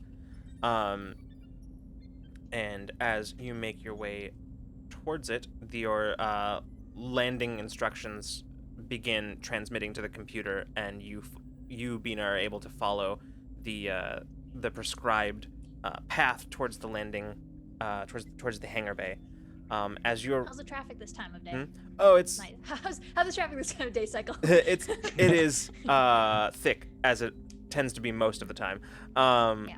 But yeah, you make your way towards the hangar, and as you do, you find yourself landing inside the Capitol building itself, a hangar bay reserved primarily for visitors, like official governmental visitors from other foreign dignitaries and the like. And you, Bina, are looking at it. It is spotless. The interior of the hangar is spotless. Ooh, almost unsettling. Yeah, it is very much so. It's gotta be a little grimy, or else what are you even doing? Oof. Um, This is really not how I imagined visiting Sulon. Ugh. Also, I Or think when we're this like place. flying through Sulon, Vina's kind of like, I didn't dream about this spot once, and like as we duck into the receiving area. Ugh, weird. Spotless? I don't like that. I don't trust that. all right. Oh no, we dropped a Oh Freeman. no. Okay. Well, Oh, that hasn't happened in a long it really time hasn't. on Yeah. That is. Event Horizon. Oof. Yeah. Hold on. I'm trying to. There's no way to do this where like everybody will not be in the wrong place. So, Yeah. what? Let's see.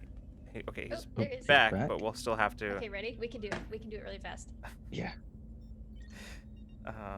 You fix it. Okay, yeah, Camera go for shot. it. Cool. Okay, Olivia. Freeman. There you go. Scene behind the scenes. Our quick shuffle. All right, perfect. The scenery was so unsettling that my internet just kicked me off. Pay no attention to the people behind the curtain. Yeah. Yeah, as you settle in, you can see that there is a group of people who are entering from the far end of the hangar. Most of whom look very official. There is an escort of a couple of guards as well, but for the most part, they look. This is a sight that to Peach is very familiar.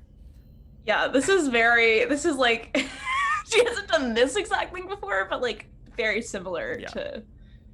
I love the visual of Peach is like, yes, ready to be received, and Bean is like, whoa. Peach has like done her makeup like perfectly. Like she looks better than she has like in a long time. Ken's coming out in his like combat fatigue. He's like got his helmet on his his gun at his side, like, cool, yeah. Yeah. So as y'all disembark, I actually think this is a situation where like basically everyone is disembarking at this point. Is Vix coming with us? I wanted to ask him if he was coming. Yeah, I know his last time on Sulan was not great. Yeah, Vix is with you at this point. Oh god, I hope Alma and Vic should just like stick together and just like be emotional support buddies just for this. Very different than the last time they were both on Sulan. So as y'all disembark, you can see one of the people in the front, a Nelfin. Hard to tell age exactly, but you can see this sort of like, almost like basically like, they have sort of like a greenish blue tint to their skin, wearing a very sort of very professional sort of tunic, sort of color block tunic, sort of sheer in some places. As they move forward towards you, they smile and give a very slight half bow and say, "Welcome, welcome to Sulan. Welcome to the capital. Thank you. I suspect this is rather different from your last time here. Forgive me. I'm Thalian. I am the assistant to the Chancellor. He has sent me to escort you to your quarters. We have some rooms prepared for you if you would like." We'd be happy to. Excellent. Yeah. Well, welcome again. Here, if I'll if you're ready, I'll just wait over by the entrance to the hangar, and you can bring whatever you wish to bring with you. Can't hear you. Yep.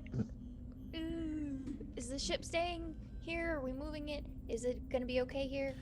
Your ship will be looked after. Absolutely, yes. We will make sure that no one has access to the hangars other than those who have whose ships are berthed there, as well as any maintenance crews that we send.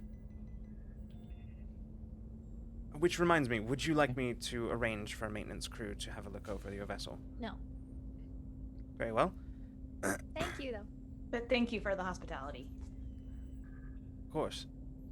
Mina's like, I do a great job maintaining my ship. Thank you very much. Even Perhaps Taylor at this point is like, yeah, no. Nice. Yeah, not a It was chance. stupid to ask for no. All right. Perhaps you could show us the way? Yes, of course. Yeah, I think we have everything. So you I'm gonna say at this point, Abriel has opted to stay on the ship. Good, thank God. Same- I was like, I don't think its ship's been empty. Yeah, in- basically, and Patch as well. Like keep an eye Patch. on I can't imagine Abriel would be helpful in this Yeah. situation. No. Abriel's specific words, her exact words were, "Yeah, I'm gonna stay out of any kind of bureaucratic crap if you don't mind." Understandable. Does anyone else Mm. stay? Yeah, Or is Abriel the only Patch is one? definitely not disembarking. Okay. Uh, So, but for the most part, everybody else, even Alma has. Okay. So, Is Cade with us? Mm-hmm. Or yeah. I think Cade probably is planning is with Oh you. wait. But she Just to be nosy. yeah, Cade probably is with you. She kind of like glances around the place as you start like walking through.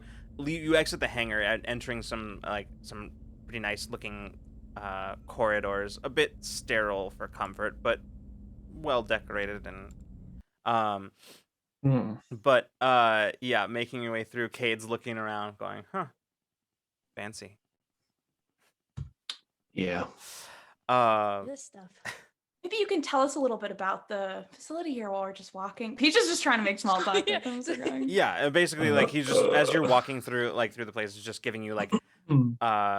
little like factoids about the Capitol building and whatever, and then Mhm. after a while though, they look at you and at the group and just sort of stop mid sentence and I forgive me, I'm more used to giving these kinds of walk through bantering with with ambassadors and dignitaries, and for a moment I forgot that, well, you I might be mean, far more interested in more practical matters.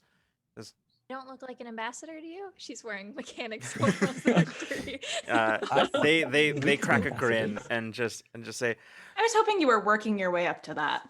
well, yes, I do tend You're warming up. to get lost in these things from time to time. No, I will say, I imagine you'd probably want to know something of the state of Sulon since you were last here.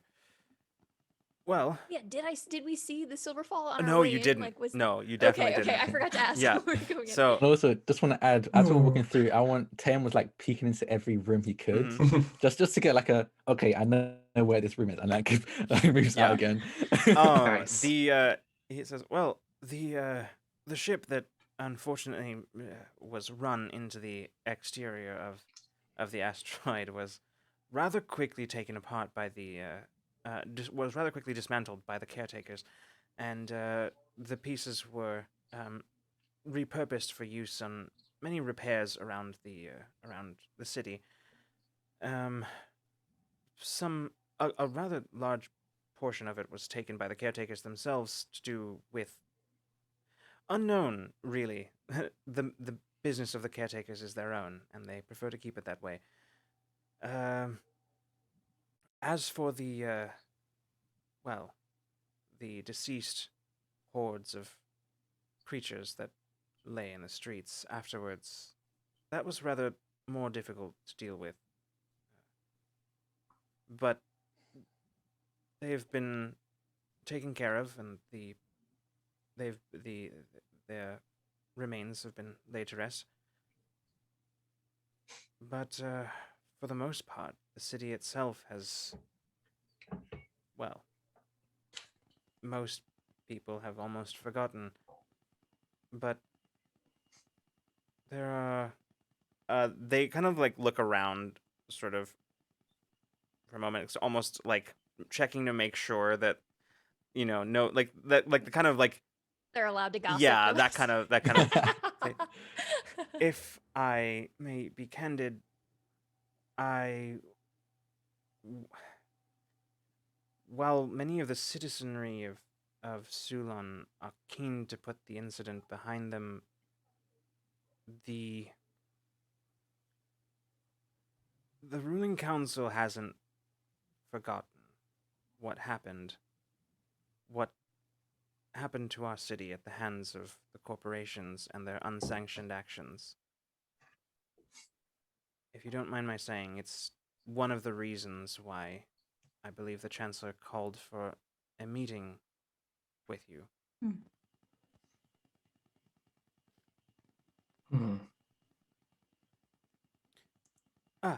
But here we are, the residential wing of the capital.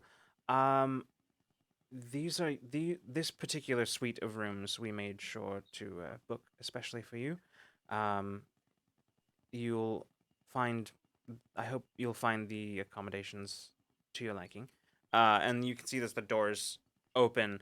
They open into just sort of like a large common room, and several other doors that lead off of the common room. In like the common room itself is decorated very differently than the hallways that you walked through to get here.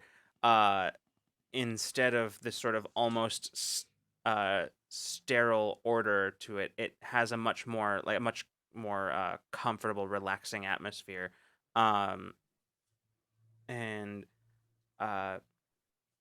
the seating in there all looking very, very kind of plush and comfortable.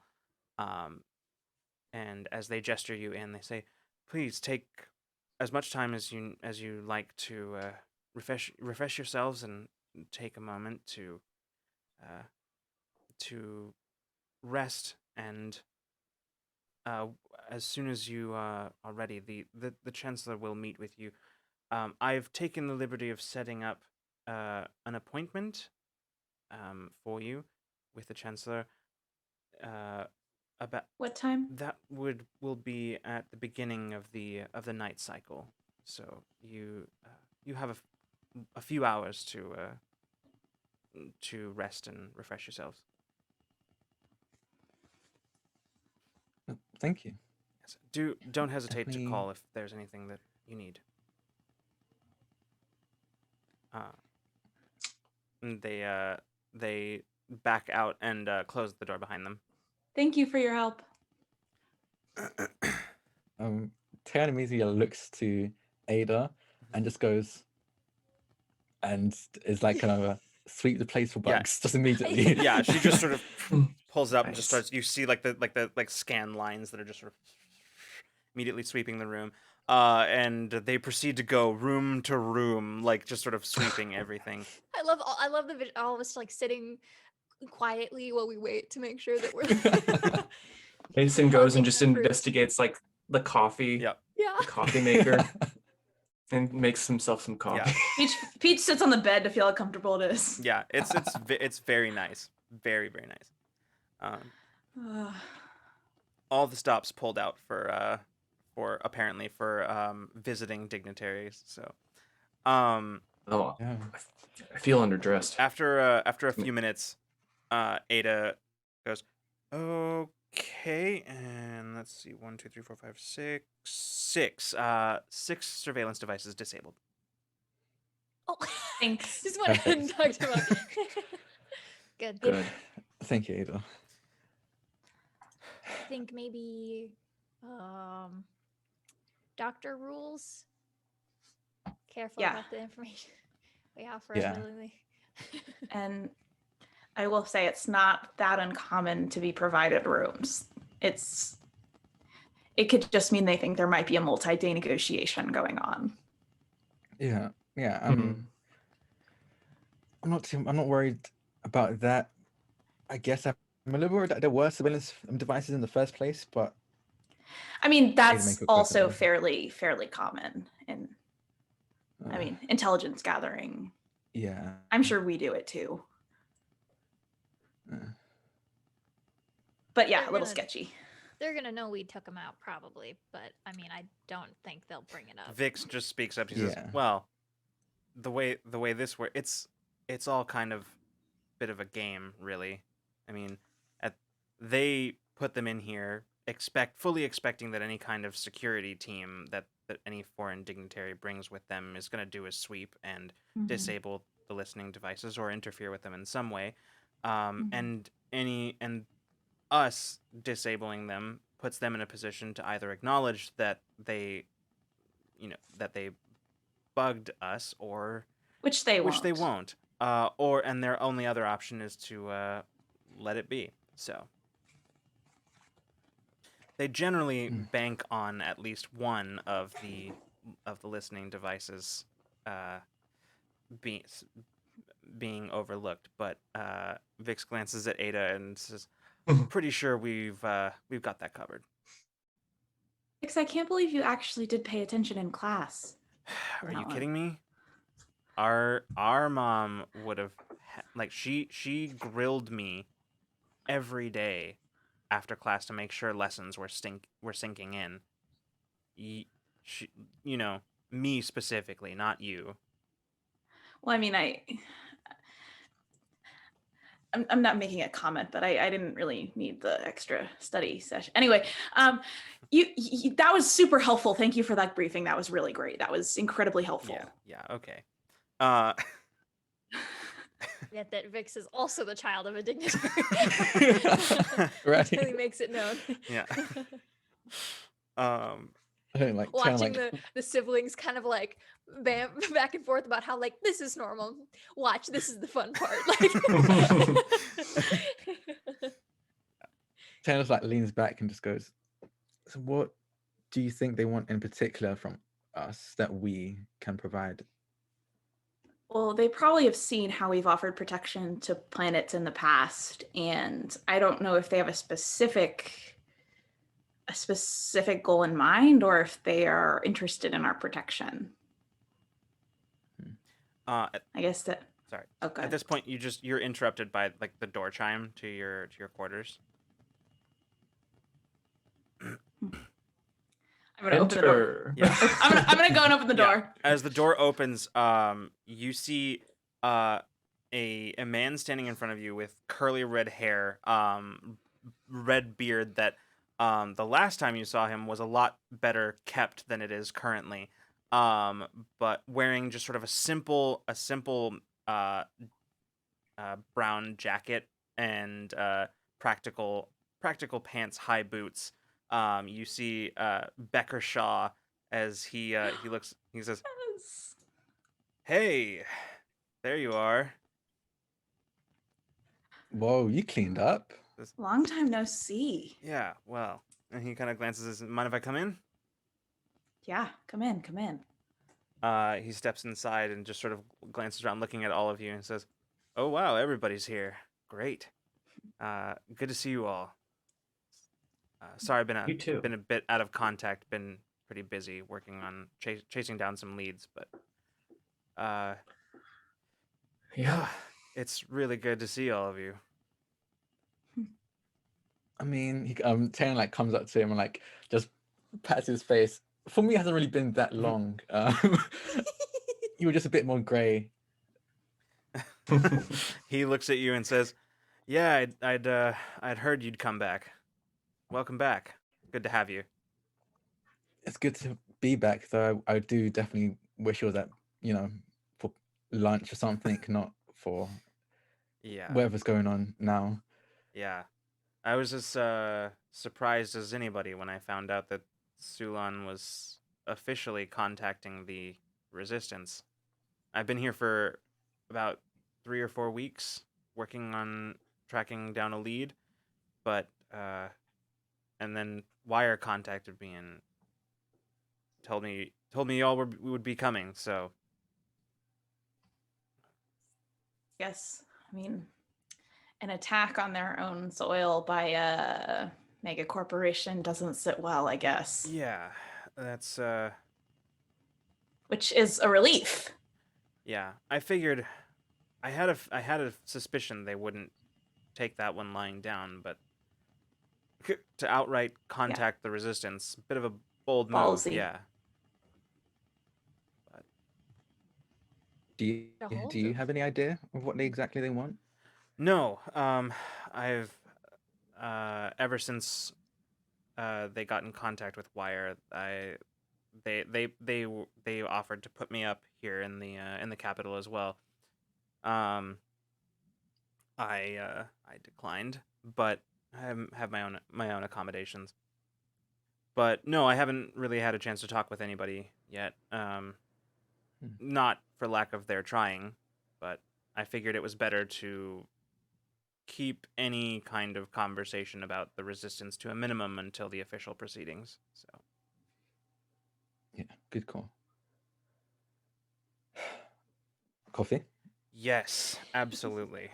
And he walks over and just sort of settles in. They have the nice stuff here. Yeah, and I mean, you basically like spend some time just kind of catching up with Becker. Eventually, just everybody sort of filtering into different rooms, claiming territory and whatnot.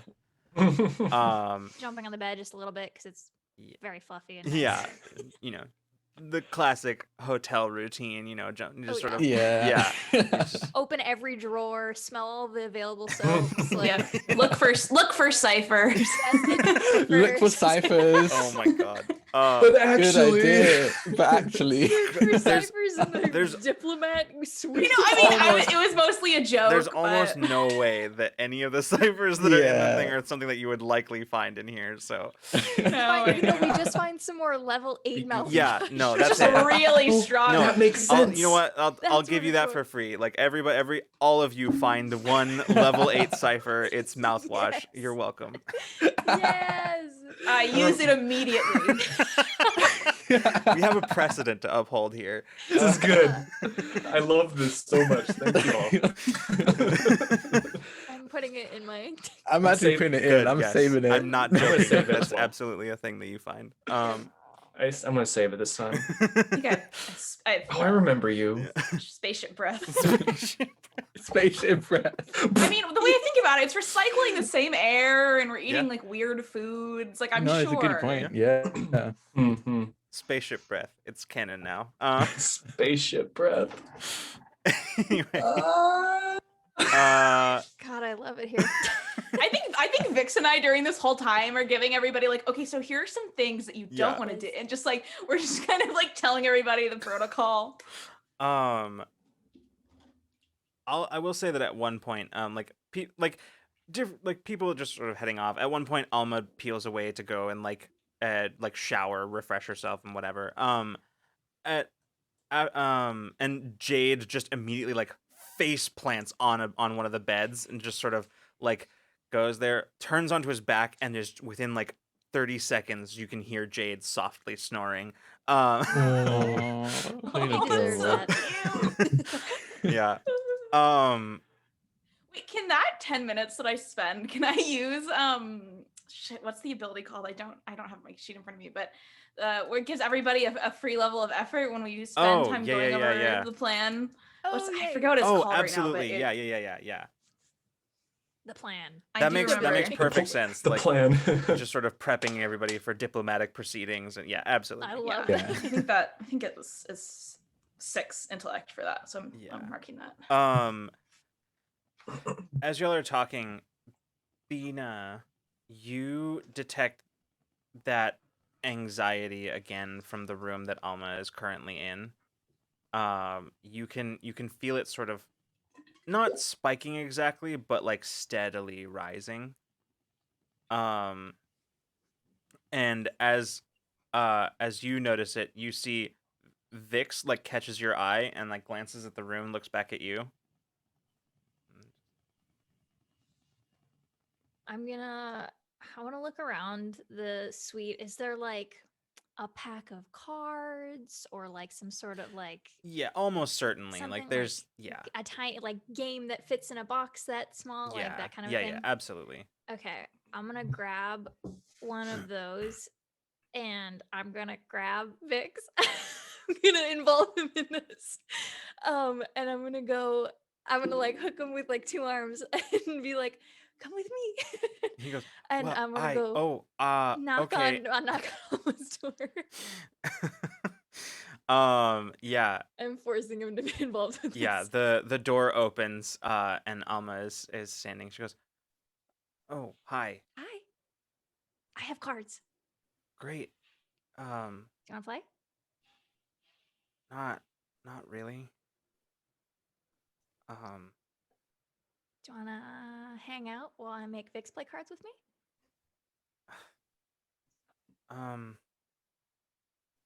You can feel that anxiety like starting to spike even more. At this point, Oh. she just says, Do you want me to go? "No,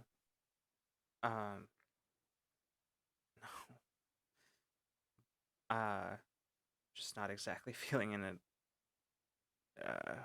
social mood at the moment." You don't have to be social. We can just hang out. Yeah. We don't have to leave. Um. There's a nice little bedside table over there. We'll fit the cards. Yeah. Okay. Yeah. Okay.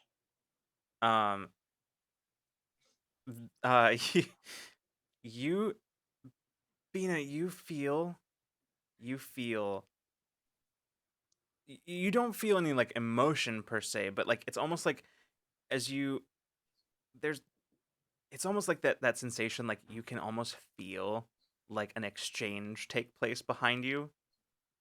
Um and you turn around and you see Vix is looking at Alma and he looks back at you and goes, "I have to go," and closes the door and like just exits the room. Love that voice. um Bina turns back around and goes, "Coward." yeah. We don't have to play cards. Alma just shakes her head and says, "Yeah. I just thought you might want some company. Yeah. It's not, it's just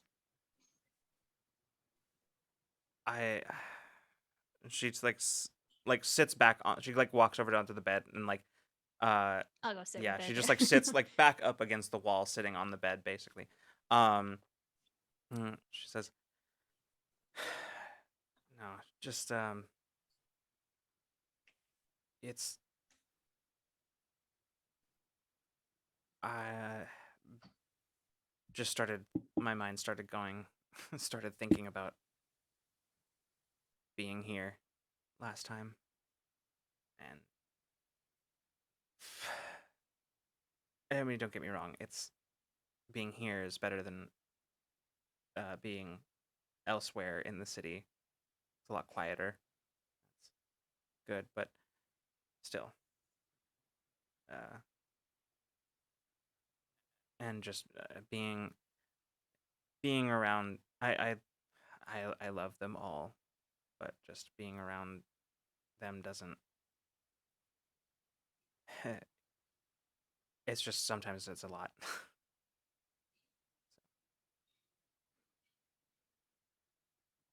It's fine. I'm sorry. It's fine if it's not I'm fine. sorry if I was being loud. Um, Nah, that's okay. You don't have to feel sorry for feeling. Everybody does it. she just sort of uh like extends her legs and basically just like slides down and like sort of she's laying down on top of the bed and just sort of like folds her arms under her chest and just stares up at the ceiling and just sort of Being a little wiggle down and cross both arms on her stomach. and she just and we'll look straight yeah. up with her. She says, I we never really do get a chance to slow down, do we? No, I mean, I don't hate it. It's but it's a lot. yeah. I don't know. Maybe we should like. Do you think there's probably a planet? We could find a planet that's like all beaches. I think I know of one actually. That probably exists. Yeah, Yeah, we should go there. we really should. I sorry, this is a random question, but I was just curious because I was thinking memories, have been slowly coming back over time, ever since we Yeah. and some of them are still pretty fuzzy, but it's pieces of my life getting filled in at random seemingly. Mhm. But I was thinking about my family recently and growing up, and I realized that I don't know much about. I mean, what was your what was it like growing up for you? I mean, I don't know anything about your family, anything before this. Oh boy. I mean, I'm my sorry, life got significantly. that was really just No, out of no. nowhere. I elbow her really hard in the soft part of that tickles like with my elbow. I'm Yeah. like, shh, shh, shh. No more apologizing in this conversation. I'm forbidding the word sorry. Okay. Just I was just thinking about it, and it was something that uh, we don't really get a I don't really get a chance to just ask, and I figured this was as good a time as any. Since we're sitting here waiting. Yeah, downtime and all. Downtime. I don't know if this counts because we're waiting for something. I mean, everything got substantially more exciting recently, as I'm sure you're aware because you were here for all of it. But I don't know. I was a weird kid. I don't know if that's obvious about me. I believe that I don't know somehow. how much. I don't know how much you know about Orzai culture as a whole.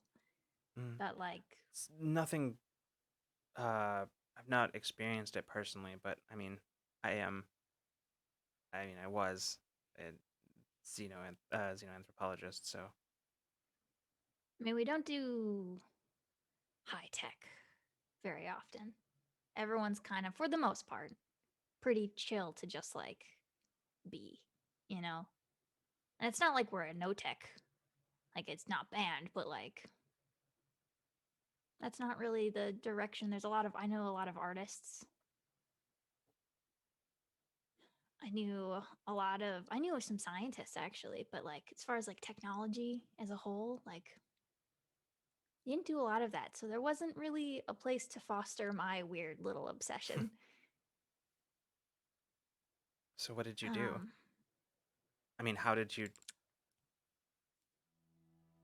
I met Alel Laura. She was another weirdo in our town, and she flew. She flew ships, and she worked at the garage. The garage. It was a port, but it was little. There were only a few ships. And she told me stories. And I went from wanting to take apart my parents' kitchen appliances and put them back together to wanting to take apart ships and put them back together. And I was 10 and not allowed to do that. But Laura would let me watch when she did it. And she would tell me about all the places she went, and all the things she got to do, and all the people she got to meet. And then eventually I got to do it too.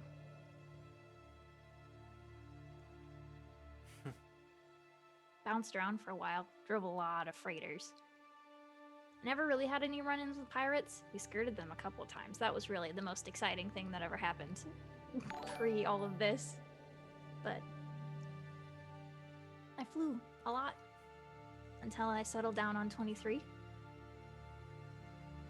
And then I just watched ships fly and flew Euphoria. I didn't race illegally. Psh, I did a lot of that. It was fun. Why And why then am I not surprised to find out that you were the rebel child, the problem child growing up? The thing is, I was the only one, so I don't know if that makes it better or worse. They had nothing to compare me to, but also, no, I don't know. I don't know where that puts me as an only child.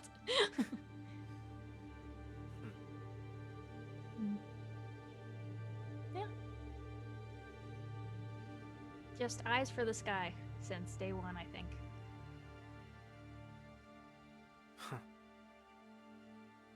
And now I'm here.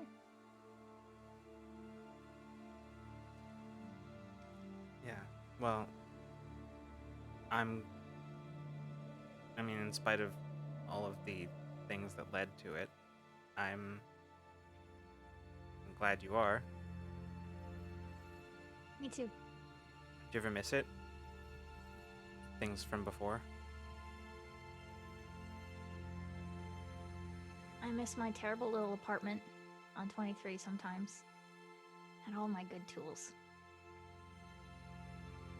I miss the port and watching the big ships come in.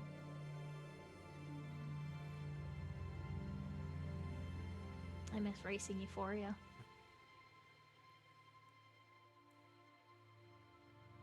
I miss my parents. But if I stopped, I think I'd miss this more. You know? Yeah. Yeah. I just think about I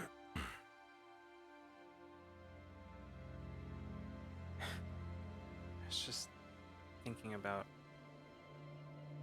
what the other Mason said about me there. God, she must have been so scared. So I didn't have my memories back yet. Yeah. There was I literally had nowhere to go back to, or if I did, I wouldn't have known it. Where would you have gone? I don't know. I think maybe I would have just...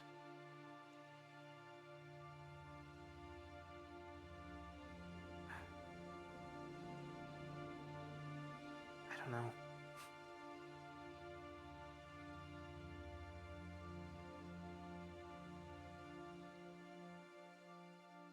Well, I hope you went back to the Orzai homeworld. My parents would have treated you right. Maybe you'll get to meet them someday. Yeah, This time. yeah. You sort of feel a flush of embarrassment from Alma.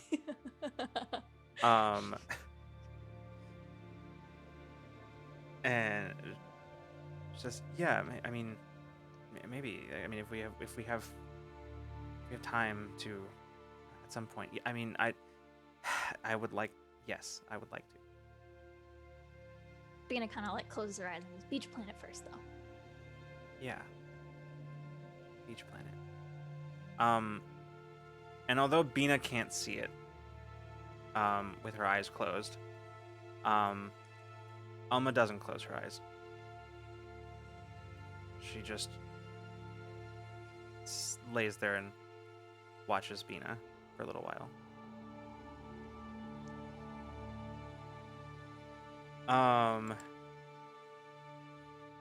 Meanwhile, I'm gonna have to mute myself. I'm gonna like scream for like 2 minutes. Okay. I'm internally cheering. Anyways. I think, unless there are any specific conversations that y'all want to have, I think we'll go ahead and move forward to meeting time. Also, Cypher Unlimited, thank you so much for the raid. Welcome, everybody. You Good moment. Come on.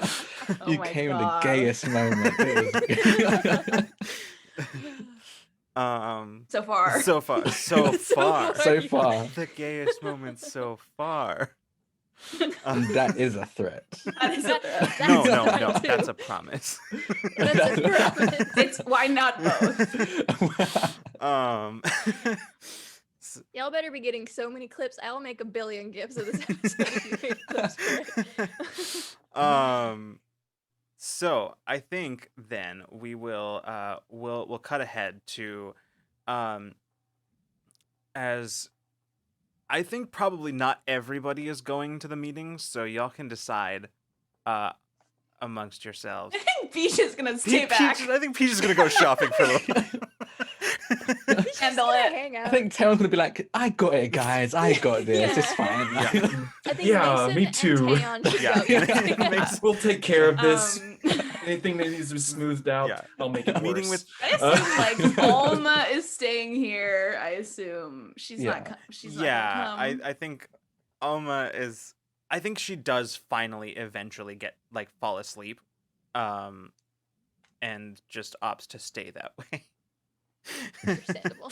A nice bed. I'm sure these. I'm not Awakener's projecting great, but at I'm sure all. Awakeners. Awakener's great, but I don't think Awakener's quarters have shit on this nice No. executive Yeah. suite. No. Ada would probably stay, I'd imagine. Yeah, probably. Um, Vix Jade would. has no interest in Okay. going. Yeah, I don't No. think he would Yeah. want to come. Cade disappeared at some point, just so y'all know. It's like Cade was just like y'all looked around and That is suddenly she not just good. wasn't there. Good. She's boy. probably stealing something. Yeah. I will. The hand soaps are complimentary. It's fine. You don't have to steal it. No, us four and Becker. Yeah, I think that sounds about right. Yes, That sounds I- about Mhm. right. I can't imagine Yeah. that anybody else would want to go. So, yeah. So yeah, the four of you, or the five of you, I suppose, make your way following the escort that was sent for you. Not this time it wasn't Thalian again. But there as you approach, kind of you wander through the Capitol building, being led through the corridors, approaching the what you have been told is the Chancellor's office. And as you make your way in, your escort says, please just have a seat. The Chancellor will be with you in a moment. Thank you. Yeah, so settling in, excuse me. Looking around the office itself, it's not as big or opulent as you would have expected it to be, given what you've seen already of like guest quarters and things like that. In fact, it almost looks like Peach. It kind of looks like some offices that you've seen that belong to just like policy lawyers that you've had interactions with. Like boring. Yeah, it's surprisingly underwhelming. Like it's comfortable enough, but it definitely is the sort of place that isn't. It's not built to make a statement through ostentation, which is Mhm. it's an interesting thing because for the most part, any interactions that you have probably had with other dignitaries and the like, and other politicians, probably like almost all of them without fail have followed the school of thought of appearance is everything, and aimed to impress or even even sort of disconcert their those they were meeting with, just through like really just make an impression of some kind just through the impressiveness of their meeting chambers. But this one, by comparison, is shockingly underwhelming. A statement in itself, almost. Man, they mean business. Beck. How, Oh, go ahead. how can you tell? Well, the seat is super uncomfortable. Normally, they like to show off. So should we be worried or relieved? Jury's out on that one, but it's definitely different. So maybe they are here for serious talks and not just for, I don't know, appearances. The door to the office opens, and you see, as you turn, you see a human, a human man in his probably mid 40s or so, dark wavy brown hair that's sort of streaked with gray, and sort of sharp square features, sort of medium brown skin, and just these very warm brown eyes, and just a very pleasant smile on his face as he steps in. He says, "Welcome. Apologies for my lateness. I had a few things to take care of. Welcome, welcome. I'm Chancellor Arun Parikh. I'm the currently elected leader of Sulan, Sulan's ruling council. Oh, please sit." And he walks over to a seat nearby. And sits down and looks at all of you and says, um, I want to thank you for coming to meet with me on what I have been told was relatively short notice for you. I very much appreciate your time.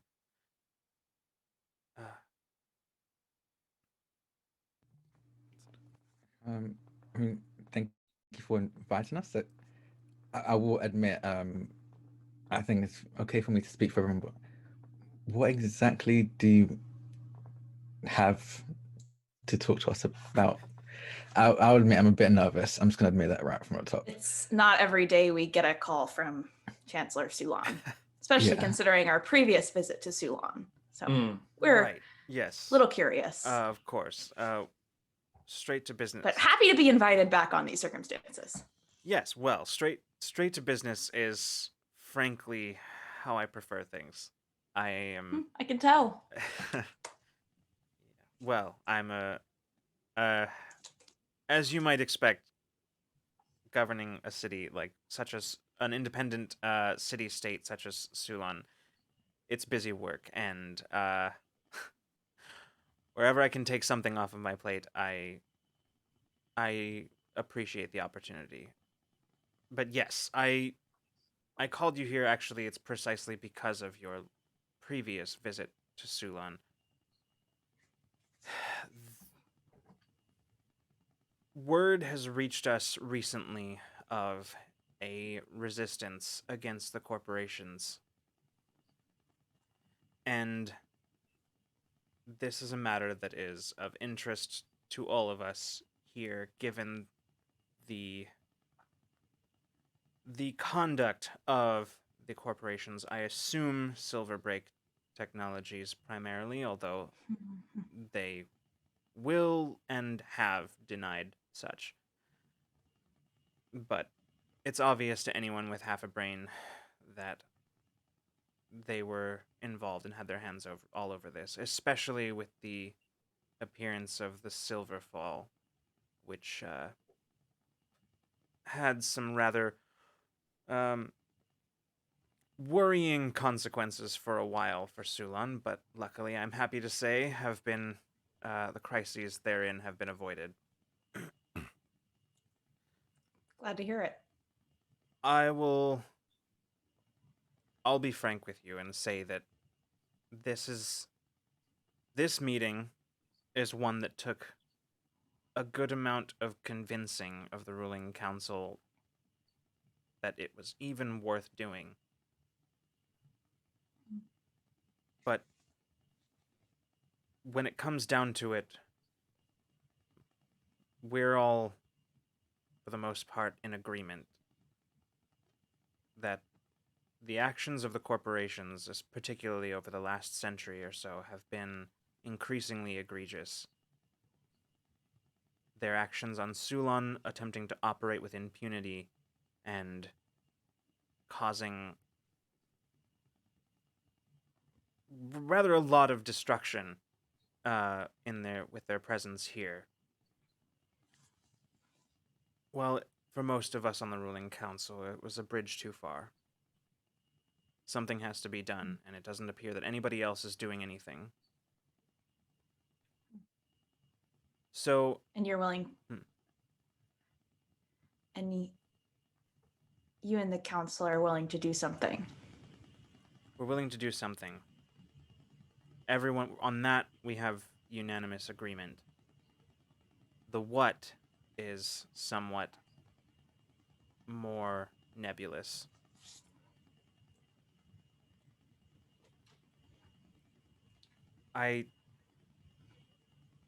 Personally, I think that it's in the best interest of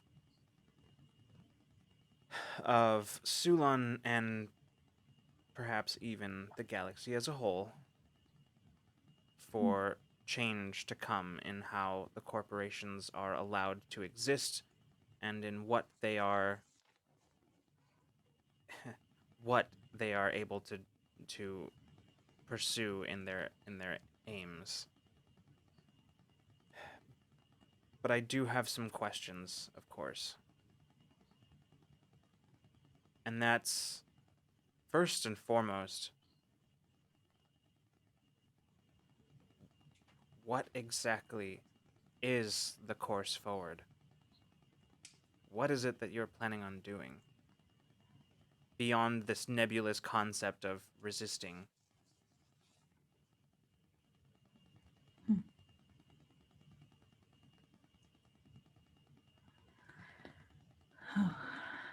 That's a very good question.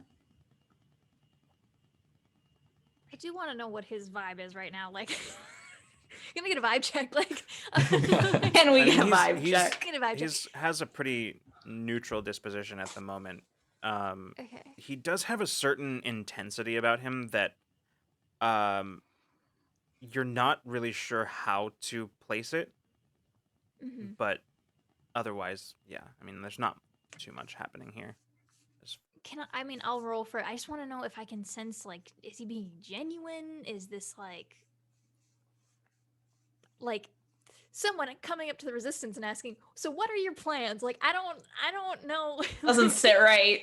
I just want to know if I can tell if he's being genuine in his inquiry or if this is like ulterior motive. Like, can I tell if, like, I'll roll for I mean, people to I'll check, but yeah, I mean, Always.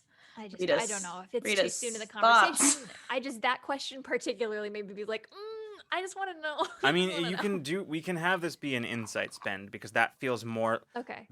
I think you don't have enough to go on as like a That's fair. disposition sort of roll or anything like that. There's Mhm. nothing to go on. So we can have this be an insight spend if you want. I'll take an Okay. insight spend. So consider that this is a person who's a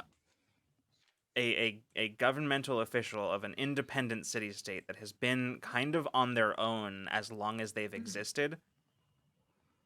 And with the power that the mega corporations wield, a move like contacting the resistance is potentially putting potentially putting the entirety of Sulan in serious danger. Mm-hmm. Somebody in that position to make that decision will want to know if they're signing up with something that has any chance of succeeding, of doing anything, or if it's just some kind of like extremist group that's looking to just do damage. Yeah. Like, I figured that. I just we haven't talked to him enough. Just that I'm not convinced we're not talking to like a plant or something. Like, I don't know. I don't know. This is all scary. Anyways, continue. That's fine. Chancellor, have you seen some of our previous work? Well, that's rather difficult to say, to be completely honest. Any work that you have done, you've been pretty thorough about covering your tracks. Understandably so. But we've heard some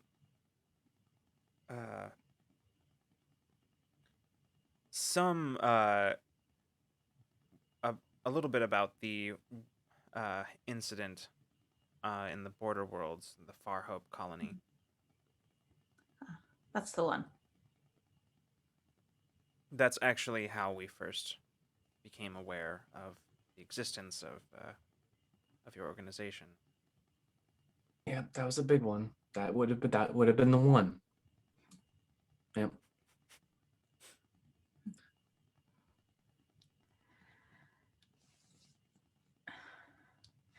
Just know that we have resources, we have strategies, we have a lot of moving parts, but That's fine. That's all well and good. I assumed as such. I'm not looking for you to detail your plans to me. What I'm looking for, what I'm asking of you is Mhm. if there is what I need to know is if I'm potentially aligning an entire independent city state that I am responsible for with a group that is, there's no easy way to put this. you want to make sure you're not dealing with a extremist terrorist group. Is that the general fear? Yes, Okay, good. concisely. Yes. It's better to have it out in the open. Look, if you're asking our goal, if that's what you're asking, our goal is to dismantle the powerful corporations that have been pulling the strings across the galaxy, that are profiting off of the war, that are doing all of this. And we're trying to have as little people get hurt in the process as possible. I mean, that sounds all well and good, but that's a big task. I mean, You're telling me. what I That's why it's good to have friends. yes, and what I'm looking for is I need to know that you have some kind of plan as to how to deal with this. That you, and more importantly, what you intend to do after the fact. I mean, say you dismantle the corporations. What then? You can't have structures like that in place for as long as they have, making themselves ubiquitous in people's lives, and then remove them suddenly and expect everything to just carry on as normal. Well, I believe in large measure that'll have a lot to do with whoever, everyone involved. It can't just be us making that big of a decision. We have to pick up allies as we go. We have to build. We have to be careful.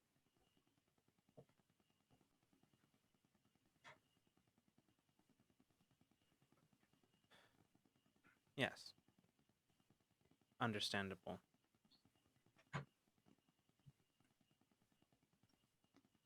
As far as what happens afterwards, like Mason said, it's up to the people who are in charge, like you. We're really in charge of our group who are currently fighting, but if we can gather allies, those allies can, in the process, begin building structures to replace those corporations, so that when they do fall, because they will, those corporations will fall, they're ready. They have something in place to fill their vacuum. Because you're right, there will be a vacuum. But we're not trying to, at least not anymore, we're not trying to do this ourselves. We're trying to, because we know we can't, we're trying to gather the allies we can. And in doing so, that will hopefully give those allies, people like you, time to prepare for when that vacuum does appear. Yeah, we're not just trying to destroy the old, we're trying to build something new.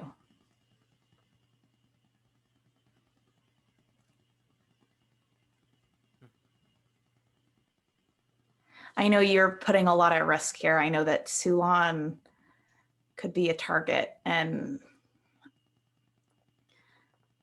I know you're just trying to go through all of the angles. So if there's anything that we can help you with. He stands up and just sort of paces to the other side of the room, just sort of hands behind his back. And then he thinks for a moment, and then turns back around and says, "The fact is, Sulan has already been a target. Maybe not directly, but Well, directly it has been. even so. As far as I'm concerned, there is no other move. These kinds of things, they're not, it wasn't unique to Sulan, and it won't stop with things that are easily covered.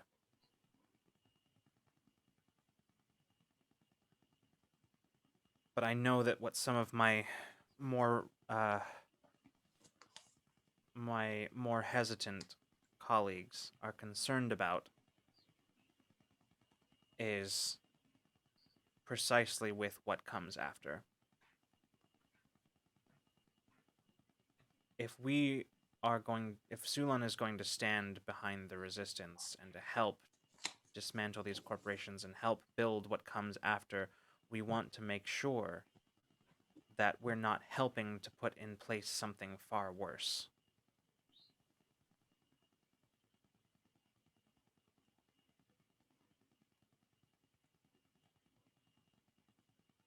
I don't know if I can speak for everyone, but I can definitely speak for myself when I say, after this is over, I have no intention of being in charge of anything, quite frankly. I hope that I can put myself on the line to make a better future for all of you to build, for you, the people in power, and the people to build for themselves.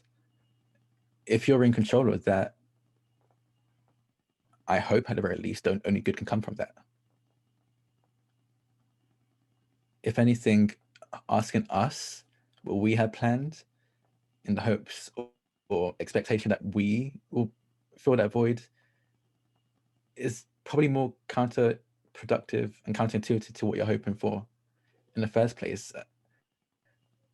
You have more power over what happens if we leave up to you. Becker, for the first time, he's been watching this man intently since he entered. And Becker leans forward, and just sort of kind of doesn't look at anybody, just kind of looks at the floor, and then just sort of looks back up at the Chancellor and says, "To be honest with you, Chancellor, it strikes me that you strike me as someone, you and the other leaders of Sulan strike me as people who are afraid and desperate, and you don't really know where to turn, and you're looking for somebody to tell you what the plan is. But the reality is, there can't be a plan until we have more people like you willing to put yourselves on the line to make that plan, to build that better future. Nobody's going to hold your hand through this and tell you what to do. And I think you know that, or else you wouldn't have reached out to us." Yeah, there is no after until we deal with the now. And not everybody has made it to the now because of the corporations. So the Chancellor sort of takes that in for a moment, and Bina, you can feel sort of like a flush of indignation from him at first at Becker's words. Yeah. But then immediately followed by acceptance. Peter just kind of like nods Yeah. at that as if he had said something. Yeah. And he just sort of kind of steeples his fingers in front of him and then just says,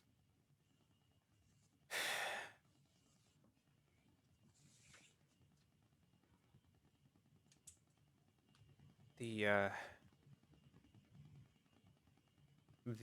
vote was an even split, with mine being the one to decide to break the tie.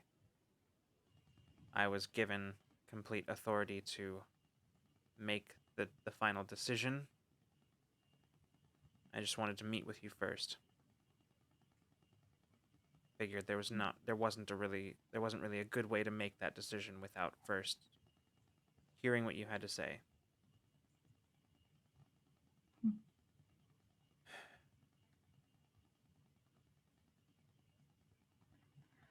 What do you think, Chancellor?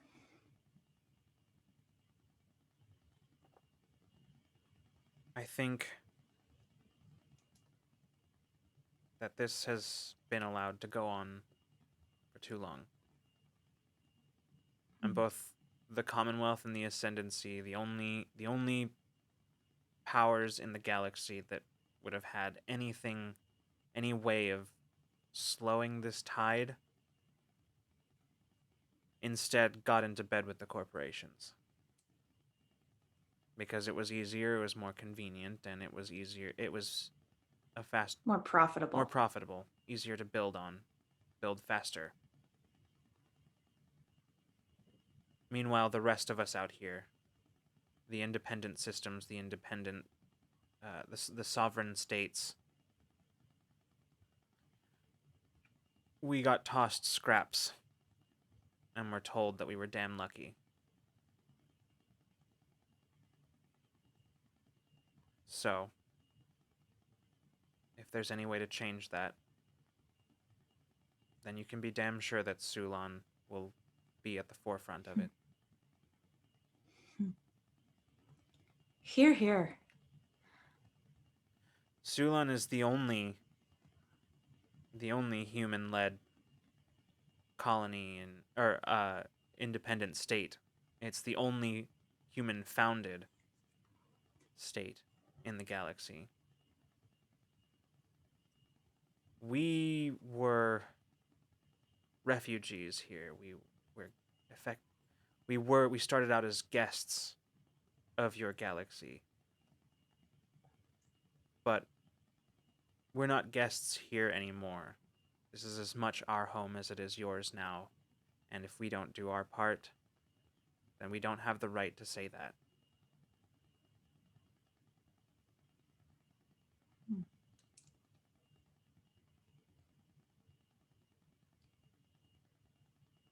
Well said. It's a brave choice you just made. I hope it's the right one. And he walks over to you and Peach, and just holds out his hand to you. Yeah, I'll take it. Is there any like fancy bottles of alcohol in this room, or like anything, any kind of beverage? I'm sure there's a decanter somewhere nearby. Yeah. Okay, I want to like basically Peach wants to kind of like, after shakes his hand, kind of reach behind her back and then make like an exact replica of like whatever drink he has and just pop open the bottle. Do you have any glasses in here? We should celebrate. He smiles at that and says, I've heard this is what you like. He walks around to the other side of the desk and opens a drawer and pulls out a few glasses and just sort of sets them. I wouldn't want to take yours. To be honest, I spend most of my time outside of this office anyway, so it's not exactly like I have other opportunities to drink it. Thing about it is Peach, if it's not an easily recognizable liquor, like she doesn't know what it tastes like, so it just kind of probably tastes like whatever she guesses it to. So no, I mean it's probably something like it's pretty easy to figure it out. It's not Okay. I just, if not, it's not it kind of would anything be a funny exotic moment. or out of the ordinary. It's just Okay. but yeah, you kind of, after a moment, just sort of like, after everybody's been served, he holds it up. He says, "Well, to new friends." To new friends, and I assume to lots of details coming later. Yes, this was the fun part of the bureaucratic process. I expect to be sent all information whenever you have it available. Of course. He takes a drink and just... Well, this was actually my last meeting of the day. And tomorrow, Lucky you. tomorrow is not looking any less full. So I think, if you don't mind, I will retire for the evening, and you are welcome to make use of the quarters in the Capitol building as long as you wish.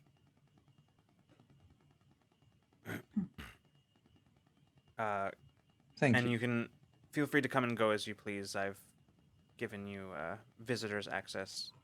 So, Chancellor, can you provide me the names of the no votes? yes, I suppose I can do that. It's all a matter of public record, however. Oh, okay. Well, then I can just pull it up. But I would hate for everybody to not be on board. So, Well, for what it's worth, I can assure you that I would not have been having this meeting with you if they had not all agreed to go along with whatever decision I ultimately made. still, if anybody's exceedingly uncomfortable as we move forward, that is just not. Frankly, it's something that could be exploited. So I just want to make sure that we're all friends. Happy to meet everybody. Yeah. Maybe lunch. I think Drinks. something like that could probably be arranged. Okay. Also, could you, I don't know if this is a stretch, but provide funding? We need to top up and restock a little bit after our last journey. Of course, whatever you need, we can provide for your ship. I understand that. Did you have? Did Thalion offer you the maintenance services for your vessel? We don't need it. I He keep just her like looking points pretty. at Yeah. Dina. Yeah, I keep her looking. We all pretty. point at me. We have our own maintenance crew. I'll have Thalion arrange everything with resupply and all of that. Well then. Yeah. Thank you again for meeting with me.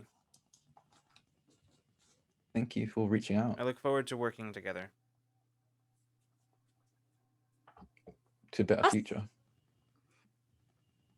To a better future. I'll drink to that. Just Yeah. finishing the glass. And Chancellor, if you do need anything, feel free to give us a call. Of course. While we're around, we're good at. We have a multitude of skills. Yeah, a very varying degree, really. I'll keep that in mind. Good night. Night. As we're like walking out and down the hallway, Sleep Beanie's gonna be well. like, as we're like walking out and down the hallway, Beanie's gonna be like, "Do you think we're gonna have to explain the terrorist thing at any point?" Like as we walk down. I feel like they at this point they know that is Silver Break, and Silver Break's the one that kind Yeah, of I put it hope- out there. So I think they put two and two together and they're cool with it now. At least I hope. I hope so. Yeah. Becker speaks Yeah. up at this point and says, "Oh, yeah, I guess that's probably something I should have mentioned earlier before we had this. But you all were so relaxed, I assumed you knew already. But no, that's actually something that I said I was giving minimal information while I waited for you to get here. But I did have a meeting with the chief of security in on the council and explained a bit about that situation. This is why we need a formal briefing process before we go into diplomatic meetings. It's the only way to make sure that we're all on the same page, that no key As we're walking information is down the hallway. missing. Yeah. I think at some point it's like Taylor's like, okay, I'm just gonna leave and just teleport. Mason's like, well, No, I shoulder. that. If you grab my shoulder fast enough, I'll teleport you with me. Tina's listening intently. Because otherwise, you miss things, and then you look like an idiot, and you're just That going makes sense to on. me. I mean, You guys are looking up at a beach who's like 6.5 feet tall. Yeah. Okay, I if mean, that Mason and makes sense. Taeyeon, if they come in next time because they missed the briefing, then that I'm gonna give them a piece of my mind. We're just continuing to. As the camera stops and we keep going, and your Yeah. voice Yeah. eventually peters off with the. She's back in her element, folks. All right. Well, I think then, as you all head back to your the quarters provided to you, th- there is all with now the new knowledge beginning to settle in of the fact that the resistance has grown significantly with this one meeting. I think we're gonna have just one last scene for the night. Uh-huh. And that is sorry, I know which scene. I'm looking for something specific. So Peach. Don't give us too many pauses, or we'll just play Yeah. cards. Peach. Okay. You enter into a restful sleep for the evening.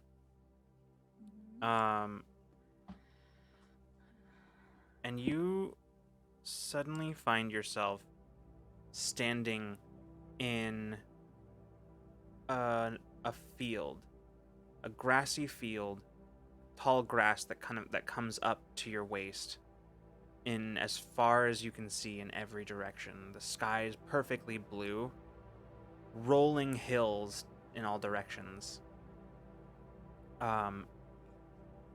And you are wading through the sea of grass.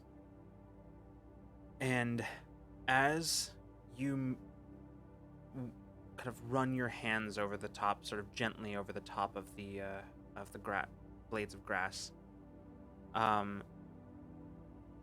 you start realizing that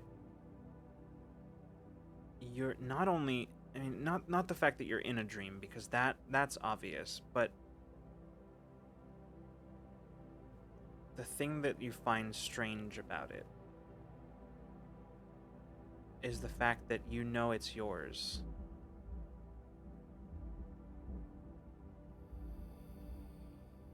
It's strange because Onira's voice, her words echo back to you, telling you that because of your abilities, you don't dream, because how can you dream when you command the dream? The act of making yourself dream would dispel the dream itself, even if you were to try. And because you have control over dreams, they can't happen involuntarily, and yet here you are. And as you walk through this field, sort of taking in the sights, breathing in the fresh, clear air, you suddenly begin to feel something else. You feel a change in the air. The temperature drops slightly. And as you open your eyes, looking around the field, you can see that in the distance, far distance, the sky has darkened and continues to darken. You see the shadow begin to creep rapidly over the fields, covering everything in all of the sea of grass in a deeper shade. And it rushes towards you and quickly overtakes you and suddenly you're standing in the same field, but now, instead of it being a tranquil, sort of almost meditative place, the grass is being whipped around by winds that you can't feel yourself. Shadowed entirely as if under thick cloud cover.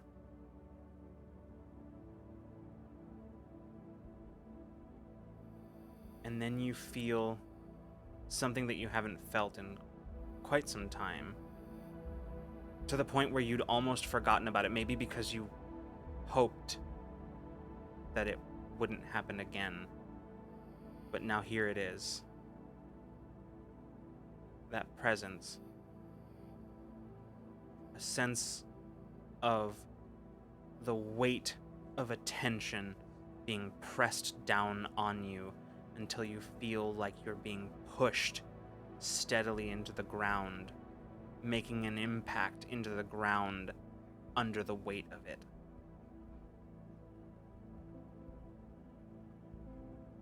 And for the first time, feeling this attention, for the first time, there are words attached to it.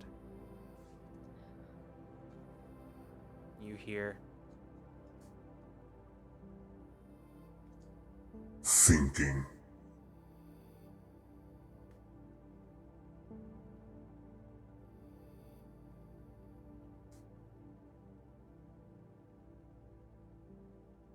Aware.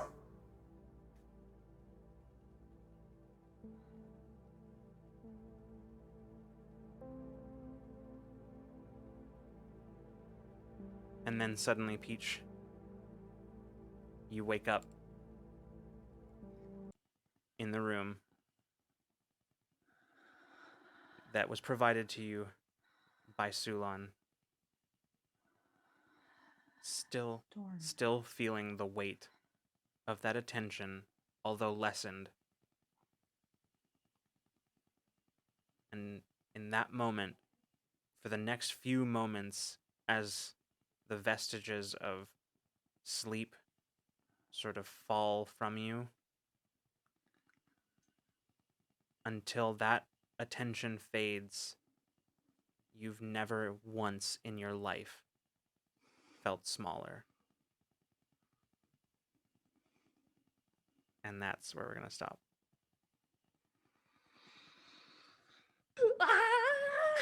Oh. God damn it. What a freaking episode, y'all. Holy So that was thinking aware. Those were the two words, right? Thinking aware. Okay. Fuck. cool. That voice. Ooh. Wow. That voice. Well. I bet that was Remy. Yeah. That's Remy. That's his appearance. Remy, if Remy's you don't gonna have show up voice and be the mod, dream. sorry, you're going to have to do that yourself. They would really commend Remy for playing such a intense character for the guest room. Yeah. Yeah, Remy's the dream voice. That's the character. You have to really commit to Yeah, it. absolutely. Remy in chat saying, hee hee, God damn. You. Yes. Well, anyway, You. thanks everybody for hanging out, for watching, for you know, We missed you. we It's did. been Yeah, 2 it's weeks, good but to we be missed back. you. Yes, long I missed time. you. Yeah. I could have kept playing for. I could know. keep playing for 5 more hours, but Honestly, I probably could as well. We were like, as soon as break came up, we were like, oh, really? But we could keep going maybe instead of stopping. I don't need a break. Yeah. All right, everybody. So, we'll see you on Friday for our Infinite Horizon Q&A, where you can ask. We have spoiler ban, right, for the week this week or no? I'm not sure. We Yes, did a no. half and half last time. So the first was no spoiler questions, and the second half was. That's spoiler for right. this We episode did do questions. that. Let's try to do that again. So I'm we'll good with we'll try that. to do that again. Yeah. And yeah, I think that's good. I think that's a good idea. So we'll do like first half, 7 p.m. Pacific time, by the way, on Friday. First half will be no spoilers, and then the second half will be spoilers. The like no sp- And by no I mean, spoilers, we specifically mean for this episode, yes. This episode. Yeah. Yeah. So, For sure. well, yeah. Thanks everybody for coming and hanging out, for being here with us tonight. It was so fun. I was gonna say there is Yeah. one. I am planning on having the Mall Kids one shot on YouTube at some point.